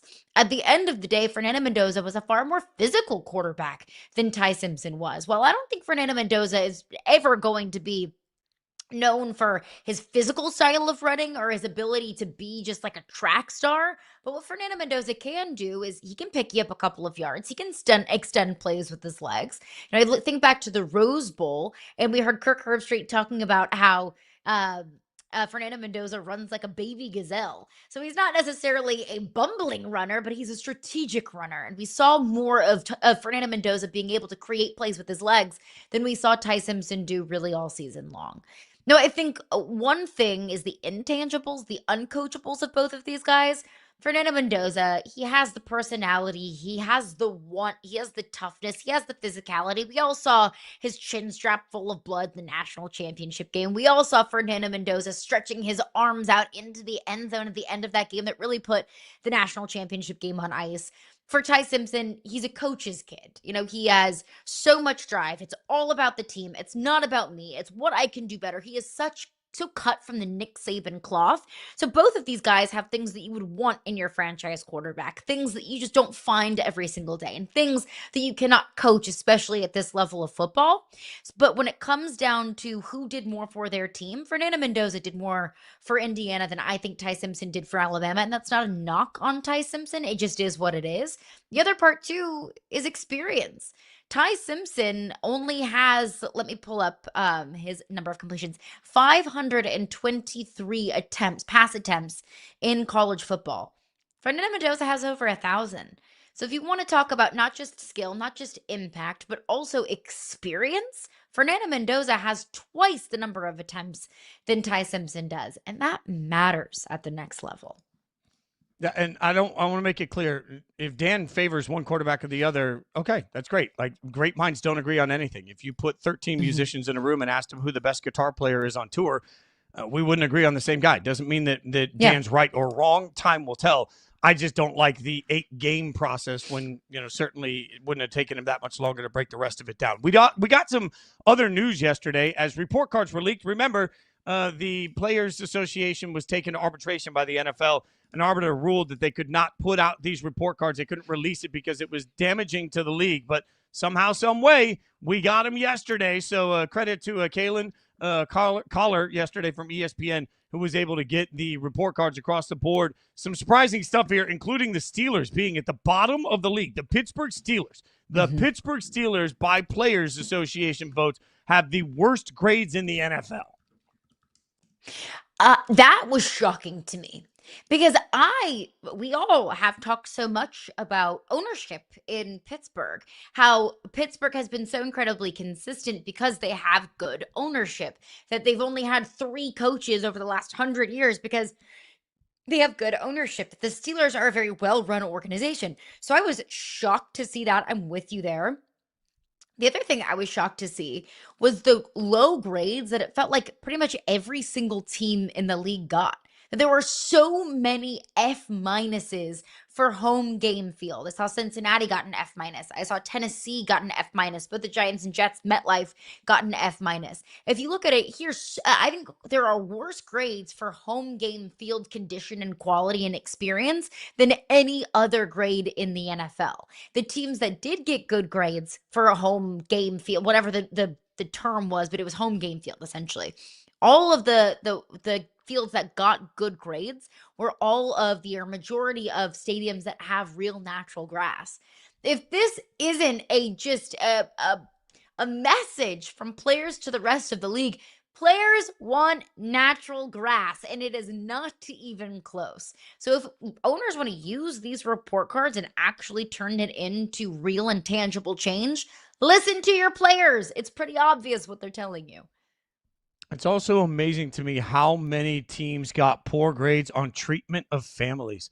That's such an easy thing to do. Just go the extra mile and make sure that everybody that walks into the room feels like their family's being treated incredibly well. And noted organizations. The Steelers got an F for treatment of families. The Eagles got a C+ for treatment of families. It's just stunning to me. The Buccaneers get a D for treatment of families. Like, even organizations we think of as being stable were poorly rated in a category that's really easy. If I owned an NFL team, the easiest thing I could do day one to make sure that everybody was a little happier is make sure I have the necessary daycare and the necessary facilities so that on game day that my family, my players' families, feel like they are being treated like gold. I think that's such an important, easy thing to do. Make people feel valued when they walk into your facility, not just from the money you pay them, not just from the weight room you have, but from the way that you treat everybody that they bring in because they're proud to work there. Make everybody proud to be in the building. That's an easy, intangible thing that is tangible, actually, that should be fixed by every single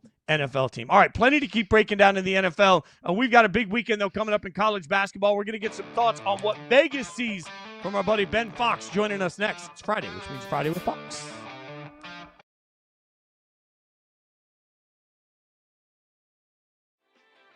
You covered Darnold with the Jets. Where are you kind of just feeling about him? Another game with 3 games in a row, no turnovers for Sam. The sack avoidance snipe from Sam was incredible. The back and forth between Sam and Milton Williams was honestly really impressive for Sam on my part, because I thought that it wasn't his best game of the season, but it was the game he needed to have, which was clean. He won the Super Bowl. He's going to get a contract extension. It's kind of cool to see his redemption story.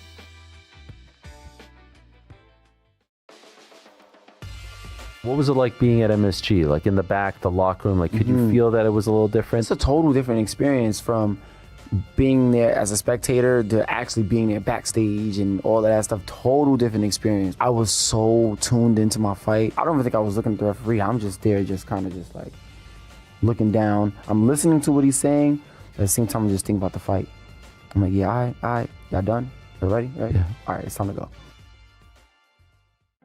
The Premier League has gotten so successful. Survival has become such a priority. Maybe that doesn't lead to the most like entertaining football match. The one thing that you want to avoid is having this like runaway first place team by Boxing Day, which happens more often than not. This has been, I would argue, a little bit more exciting this season. The entire mid-table is packed. Yeah. So as an Everton fan, I'm like, yeah, we in the mix.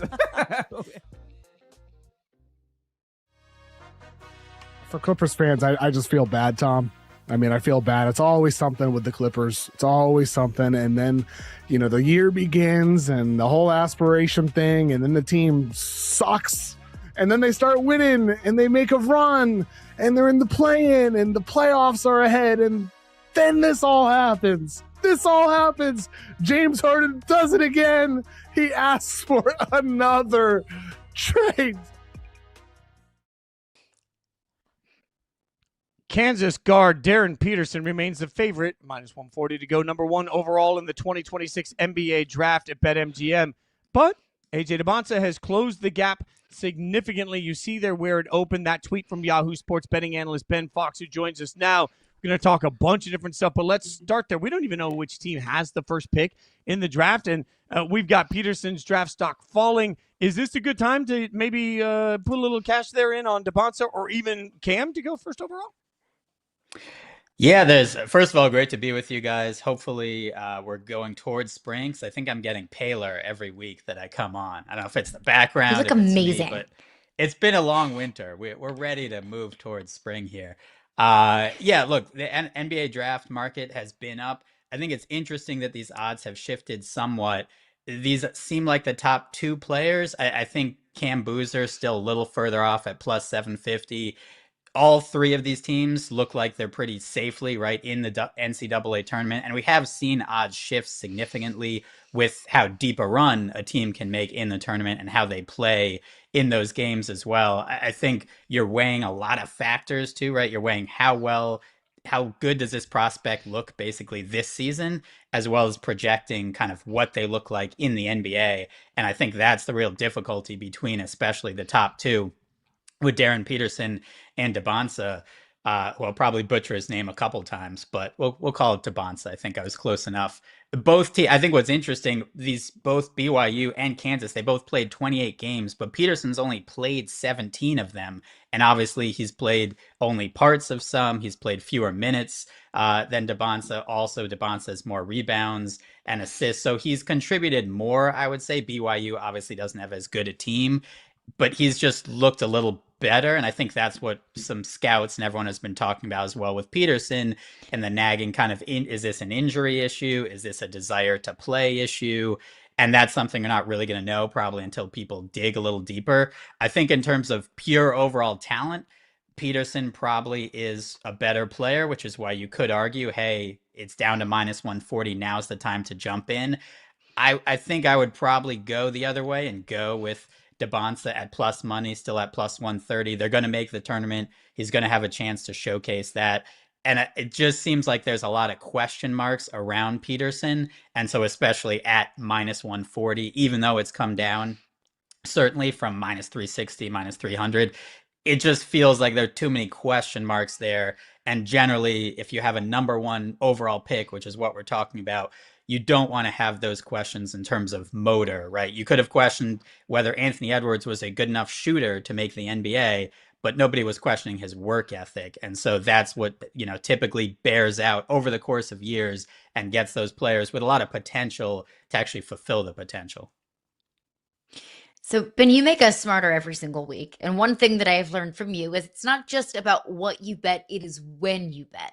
So if anyone's looking to put some money on the NBA draft, when's the best time to do it? Is it right now when you can get some pretty good value, or is it best to wait and see what the draft order shakes out? Yeah, I think so. This is also different, right? If it's, let's say, the NFL versus the NBA, because with the NFL, you're going to have a little more variance in terms of position and what teams need, right? Where you have a certain team where, okay, the Raiders are picking first and they need a quarterback, and there happens to be one available, right? And so not only does kind of the player in Fernando Mendoza match up with the need that the Raiders have, he's also one of the better players on the board. So it makes sense. There's that fit. Whereas the NBA, obviously, there aren't as many players. It's only 5-on-5. And teams typically, especially teams generally picking high, are probably going to go a best player available, right? Because they need typically everything, unless there's specifically one player you don't want to block. But in today's NBA, it's a little more positionless, right? It's less like, okay, we're set at center and power forward, so we can't take this player if they go number one. A long way of saying, I think you want to wait until the draft lottery, especially with what we've seen in past years, where all of a sudden the Mavericks have the 10th, 11th best odds. They jump up to number one. Generally, I think the same player is or same two players, in this case, two or three, probably one or two, right? Dybantsa or Peterson are going to go number one. But that depends a little bit on the team. And then you also get into these markets are the first overall pick. That doesn't mean necessarily the team to select them, right? So you could also have a team that trades out of number one. They might have taken one player, they trade out of number one, that they take a different player. So there's so many things, it's so many different dynamics. I think it's best to just wait till you see the lottery order and then kind of get into it from there for a casual bettor. All right, so let's go from the guys that are going to get drafted to the guys who just got drafted. We talked earlier about Kon Knueppel's incredible rookie season. We've seen a massive shift now in the odds on the Rookie of the Year. Has the time passed? Have we already missed our opportunity to go out there and put a little bit of a coin on Kon Knueppel to win Rookie of the Year? I don't think the time has passed, partially because with these awards markets, what's so difficult as well is you're not only handicapping what's kind of going on the court, you're also handicapping what's going on, for lack of a better term, off the court, which is how much are they going to be on the court, right? How long are these players playing?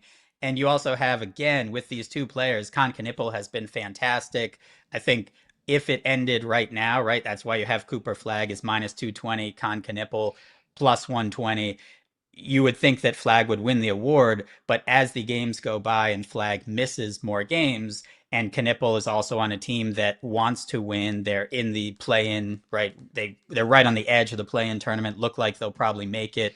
They're fighting for something, whereas the Mavs are basically fighting to lose as many games as they can, which also means they have the incentive to sit Cooper Flagg, which means he could miss more and more games. So I think Knueppel is probably where you would want to go right now, just because Flagg is also, we're not sure exactly when he's going to come back. And even when he does, at a certain point, they might shut him down anyway because they're not playing for anything. The last thing they want is some big injury. And even if there's a small injury and he, tweaks his ankle or does something, they might just shut him down anyway. So I think there's a chance if Knueppel period and then continues to play well, that I think those odds will continue to shift and he may even be the favorite here in a week or two. Another market in the NBA that's been pretty volatile is NBA MVP. Now, there's a handful of contenders that may fall below that 65 game threshold, looking at Wemby, looking at SGA. So how should bettors approach betting on NBA MVP? I think, like many of these markets, cautiously is what I would say. This again, right? You're handicapping on two different fronts. One is how well has the player played, and then is the player going to qualify for the award? So there's kind of two different handicaps that you're looking at. It looks like SGA is coming back potentially as early as Friday night, which would be tonight. So he still has a little more wiggle room in terms of, I believe there's like 5 or 6 games that he can miss still and still win the award. Jokic at plus 400, I believe he can only miss one more game. I think the Nuggets have 5 back-to-backs remaining. And then they also finish the season playing Saturday, Monday, Wednesday, Friday, Sunday. So in other words, every other day. It seems hard to believe he's going to play all of those games. Also, they know that the only way they're winning a championship is with a healthy and semi-well-rested Nikola Jokic. So at some point, there may be that difficult discussion as to like, hey, we need you to be healthy. Are you okay, passing up a chance to win the MVP to rest a couple of these games, which is not the intent of the rule. And I think eventually the 65-game rule will be changed. But as of right now, it's not going to be changed this season. So this is kind of what we're working with. I look a little bit towards Wemby. I think a little further down the odds board, he has that narrative. There's a chance still. I think he's 18-1 when I looked this morning. There's still that chance if, again, he doesn't have a lot of games that he can miss either. But the Spurs potentially could get that number 1 seed. It is kind of a narrative award. Wemby taking over as the face of the league. He has so many of those highlight-worthy, right, YouTube-worthy social media plays. I think there's a potential path there. And Cade Cunningham has a chance, but he also did just, I believe, go 5 of 26 against Wemby and the Spurs on a national primetime game, which doesn't doesn't help his chances as much. So of those, I think Wemby would be kind of the value bet of where I look at kind of 18-1 now. But if SGA comes back and plays well, it's probably going to be his award to lose. We could talk about basketball all day long, but we've also got the World Baseball Classic coming up. I know everybody's wildly interested in what that means, and the odds are out. USA favored to win it at minus 105. But the last winner was Japan. Odds are plus 350. What do you make of the odds here on the World Baseball Classic? Yeah, so this is we've had all the kind of niche awards markets, right, in these couple, and this is another event. And it's always important with these events, right, like a World Cup or something else, to remember kind of how the odds are being made, why they're being made. This isn't something that you're familiar with, right, like the NFL regular season or March Madness. And so while the U.S. is the favorite, I think you also want to see, as we have up on the screen, the bracket, right? And that's the big reason why, in that it's Pool A versus Pool B in the quarterfinal and I believe semifinal. And 3 of the top 4 favorites the U.S. is the favorite. The next 3 teams with the best odds are in Pool C and Pool D. And so that's Japan, Dominican Republic, and Venezuela. And so the U.S. has an easier path to not only make it to the playoffs, as you would expect, but then advance in the postseason and then potentially not play one of the best teams, according to the odds, until the final, whether that's Shohei Ohtani, whether that's Venezuela, Dominican Republic. So you have some of that, as well as the fact that there are other teams who've lost some other players, right, like Puerto Rico. And so even the U.S.'s side is a little easier than potentially it otherwise would have been. But basically, the U.S., really good team, really good pitching, Aaron Judge. They should be probably the favorite, but it's also not really a level playing field, right? Because of those 2 different pools, the U.S. should have that easier path, and that's kind of another reason why the odds are skewed a bit, potentially, than if you were just saying, okay, let me power rate all the teams and see where they stack up. You guys can follow him on social media at bfox22, and then also read him, yahoosports.com/betting. Ben, I'll meet you at the tanning bed. We're going to get that tan on before the spring comes. We're both going to look golden brown. The world is going to be we're going to walk around with a little spray tan. No, spray tan. Don't do that to your skin. Neither of them are good. Melanoma is out in 2026. A nice little glow from the spray tan is in. But I schwitz so much. I don't want the spray tan to just drip off of me. I don't know. These are the things that we'll figure out next Friday. Ben, we appreciate your time. Thank you so much for hanging out with us. Have a good weekend, my friend. You too. Now that everybody has the image of me sweating off spray tan, big weekend in the NBA. I'm a schwitzy fitzy. The NBA weekend preview coming up next. Good God, save me from myself.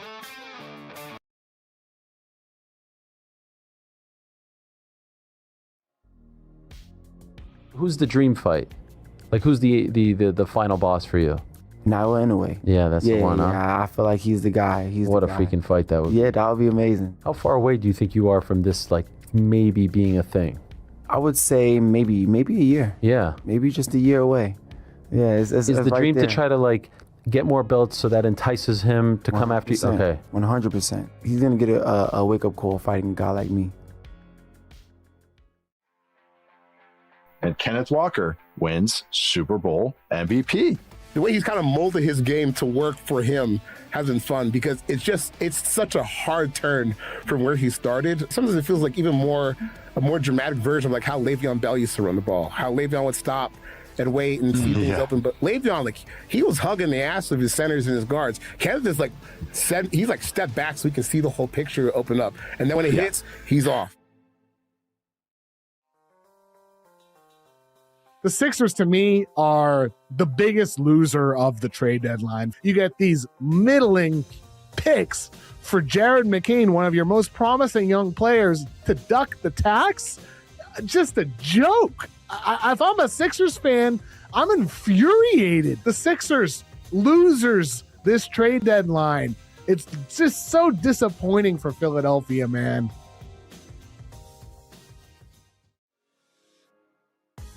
Who in college football could experience that same level of redemption arc? And I was thinking, we've actually kind of seen it a little bit in the past. I'd say Jaden Daniels did. Remember when his teammates were like throwing his things out of his locker and talking trash about him when he left Arizona State, and then he goes and wins the Heisman at LSU? It was a little bit of a turnaround. I wonder what those guys are doing now.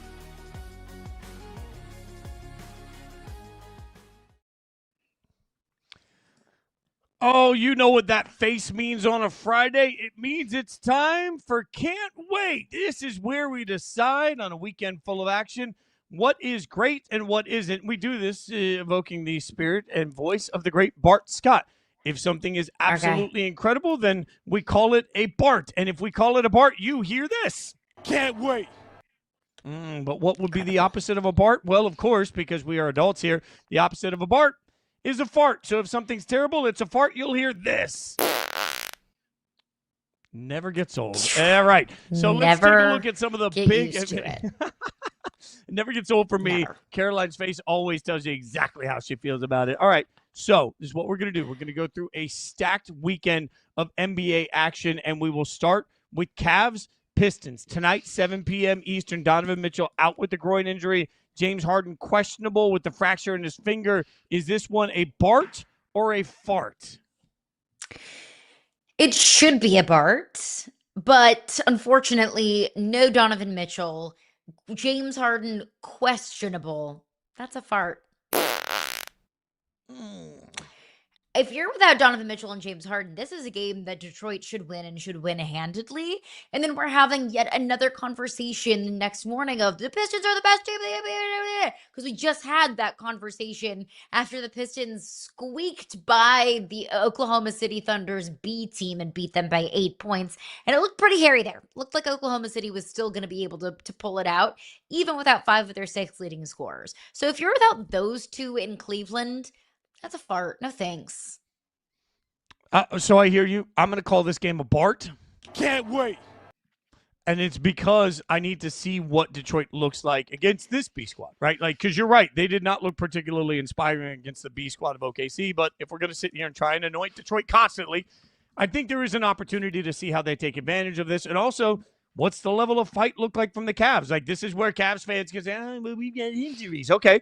Well, last time I checked, that's the entire OKC season. So if you're a Cavs fan, you're trying to tell me that your team can compete for an NBA championship, I would remind you that I've watched the Celtics all year without their biggest star go out and be the Celtics, and I'm watching OKC night after night after night go out without their biggest stars and still find themselves as the top 2 seed in the West. So I kind of don't care about injuries, all right? So I want to see what the clapback looks like. But what about this one?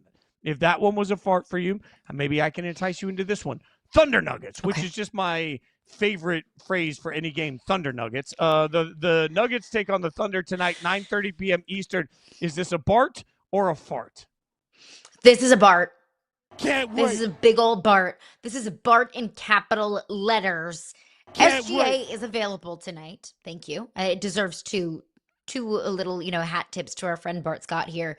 SGA is available tonight. Doesn't mean that he's necessarily going to play. Doesn't mean that he's going to play a ton of minutes, but he is available tonight. So if I get SGA and Nikola Jokic, the two favorites to win league MVP right now, give it to me. I want it. I want it. I mean, the Thunder are still banged up. Jamal Murray's questionable in this game tonight, so you're not going to see both of these teams at full strength, but I get two of the best teams in the West, if not the two best teams in the West, and two of the best players, if not the two best players in the league. I want that. That's a Bart. Okay, so I'm going to be a hypocrite, and I'm going to call this one a fart. And look, usually Thunder Nuggets would be right at the top of my list. I think this is probably, if I could get any playoff matchup I really want in the entire playoffs, it's these two teams in the playoffs. But that's the whole time. What I'm going to be sitting here thinking is like what might have been the old 80s song is going to be playing in the background the whole time, because like even if SGA is back, how much of SGA is there? And these teams have been so banged up. And I feel like the whole time I'm just going to be sad because it's not the version of this game that I wanted. So even though I'm going to watch it because it is party, at the same time, it's kind of farty because it's not going to be exactly what I wanted. Now I realize that I just said the opposite about the Pistons and the Cavs, but I think it's because these two teams I actually do think have tremendous championship expectations, and every time they play, I want to see the best of the best versus the best of the best. So selfishly, my feelings are hurt, and that makes it a fart. How about this one? All right, we'll go all the way to Sunday. We'll give you the Spurs and Wemby. What a weekend in the NBA. Taking on the New York Knickerbockers, Sunday, 1 p.m. Eastern. Bart or fart on Spurs-Knicks? That's a Bart. 100%. That is a Bart. I mean, Wemby always is going to be a Bart. Pretty much always is going to be a Bart, especially going up against this Knicks team. I've been loving seeing the Spurs dip their toes into the pool of the Eastern Conference over the last couple of weeks. I love that we're getting what could be a peek behind the curtain into a finals matchup. I love this. 100%. It's a Bart. Yeah, and for me, there's just the extra element of this game is at the Garden. Like Wemby at the Garden is going to become this new fixation. We always fixate on young stars having Garden moments, right? There's such an opportunity. I mean, if we're talking about the way the actual game's going to go, I think the first 20, 25 minutes are going to be the biggest part you could ask for. But after that, we're going to get straight into farty action because like this, the Spurs are going to handle them. I think the Spurs are going to handle the Knicks. And then Monday, the whole conversation is going to be, did we learn, like just bookmark, we're going to bring this back on Monday. The question is going to be, did we learn more about the Spurs or the Knicks in the throttling of New York that we saw on Sunday? And the answer to that's going to be the Spurs, because the Spurs are good and the Knicks are not elite. There we go. How about this one? All right. While we're talking about not elite, I'll give you two teams that we thought could be elite that right now don't look like it, but there's a lot on the line. Saturday, 8:30 p.m. Eastern. Bart or fart for Lakers Warriors. I remember a time when this would have been the bartiest Bart that ever barted. I remember a time when Steph versus LeBron was must-see TV. I got two words for you. LeBron, Steph, must-see TV.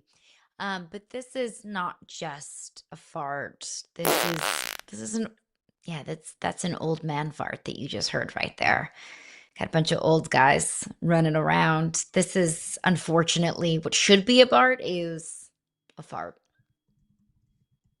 Look, you're right. This is a fart. Like these teams are not particularly good right now. Like that's just the teams are farty. I get their brands, but like right now in the current playoff standings, the Lakers certainly, as much as we talk, I think JJ Redick made a good point at the podium when he said our losses are louder. We are talking about the Lakers like they're an abject disaster. It has not necessarily been an abject disaster, although they have lost 3 in a row, and so it's not quite what everybody wanted, or they have lost 3 of their last 5. But there is a point for me where the Warriors just aren't great, right? So none of this feels good to me at this point. I want to see the best of the Warriors and the best of the Lakers. This is going to be another one of those games where I'm sitting there, I'm like, it's fine. It's kind of a fart to me. It's a brand Bart. It's a game fart, if you can have that. I don't know that makes any sense at all, but in my mind, you can have that. No, it makes sense. Yeah. But believe me, if the Lakers go out and run the Warriors Monday, it'll be how high can the Lakers go? Are they going to? And it's like, look, this is the current iteration of the Warriors. This isn't 2K where we're allowing them to play against a version of the Warriors from 10 years ago. This is the current Warriors. So let's all calm down. If they beat the Warriors, it ain't that big a deal. All right. I much prefer a brand fart, but game Bart. That's more fun. A brand. Yeah, no, that is very brand fart game very. Bart. This is 1,000%. I can't even disagree with that. How about in the East, where we're still trying to figure out who's great and who's not? All right, we have the Celtics taking on the Sixers. All right, 8 p.m. Eastern Sunday. Celtics Sixers Sunday night basketball in the East with so much on the line. Bart or fart? Big old Bart. Can't Big old Bart. Because we've talked so much about how fun and competitive the West is and how wide open the East is. But I think that makes right now in the East more fun and more compelling than the West. I still think the NBA champion is going to come out of the West. I still think the better teams come out of the West. But the fact that there are big-time question marks about pretty much every single team in the East and how there's 4 to 5 maybe even 6 teams that we feel like could legitimately come out of the East, that makes every single battle of teams that could come out of the East just that much more engaging and that much more fun. I want to see how the Celtics bounce back after licking their wounds a little bit after getting their little booties beaten by 20 points. So this is a big time, Bart. I am having so much fun following and watching the matchups in the East because it's truly anyone's game at this point. When you talk about Philly's 33-26 right now. All right. So compared to where we thought Philly would be, they've won 3 in a row. They're 7-1 in their last 8 games with Embiid. This is a Sixers team that early on in the season was defined squarely by their backcourt. And then Embiid started to play a little better, and everybody said, oh, man, this could be dangerous. Now, it's been a little up and down over the course of the year. I don't think Philly's consistently been what I thought Philly would be about a month into the season. We talked about what team could surprise us this year, and do we need to give Philly more credit? As it stands right now, Philly is sitting at the 6th seed, and they are fighting for dear life to stay out of the play-in tournament and in the playoffs, right? So there's so much on the line for the way that this team goes. I still love that backcourt. And Embiid playing as well as he has played of late gives everybody this glimmer of hope. To see that version of Philly take on a Boston team that, to your point, I need to see come out with a little bit of fire. I need to see Boston come out angry about what we saw the last time the Celtics were on the court. If the Celtics are truly NBA championship contenders, then they need to come out and show us that, particularly against Philly. Of all the games this weekend, I think, Caroline, this might be my biggest of all the parts. Really? Biggest of all the Barts? Yeah. Biggest of all the Barts. You know what? Double Bart it. We're going to double Bart it. Bart, give me 2. There we go. A double Bart. I'm in. A double Bart. I double Barted in East. The rare double Bart. I did that. I did that right here in the East. I don't think it's the Bartiest part of all the games this weekend. However, this could be a game of who do we learn the most about?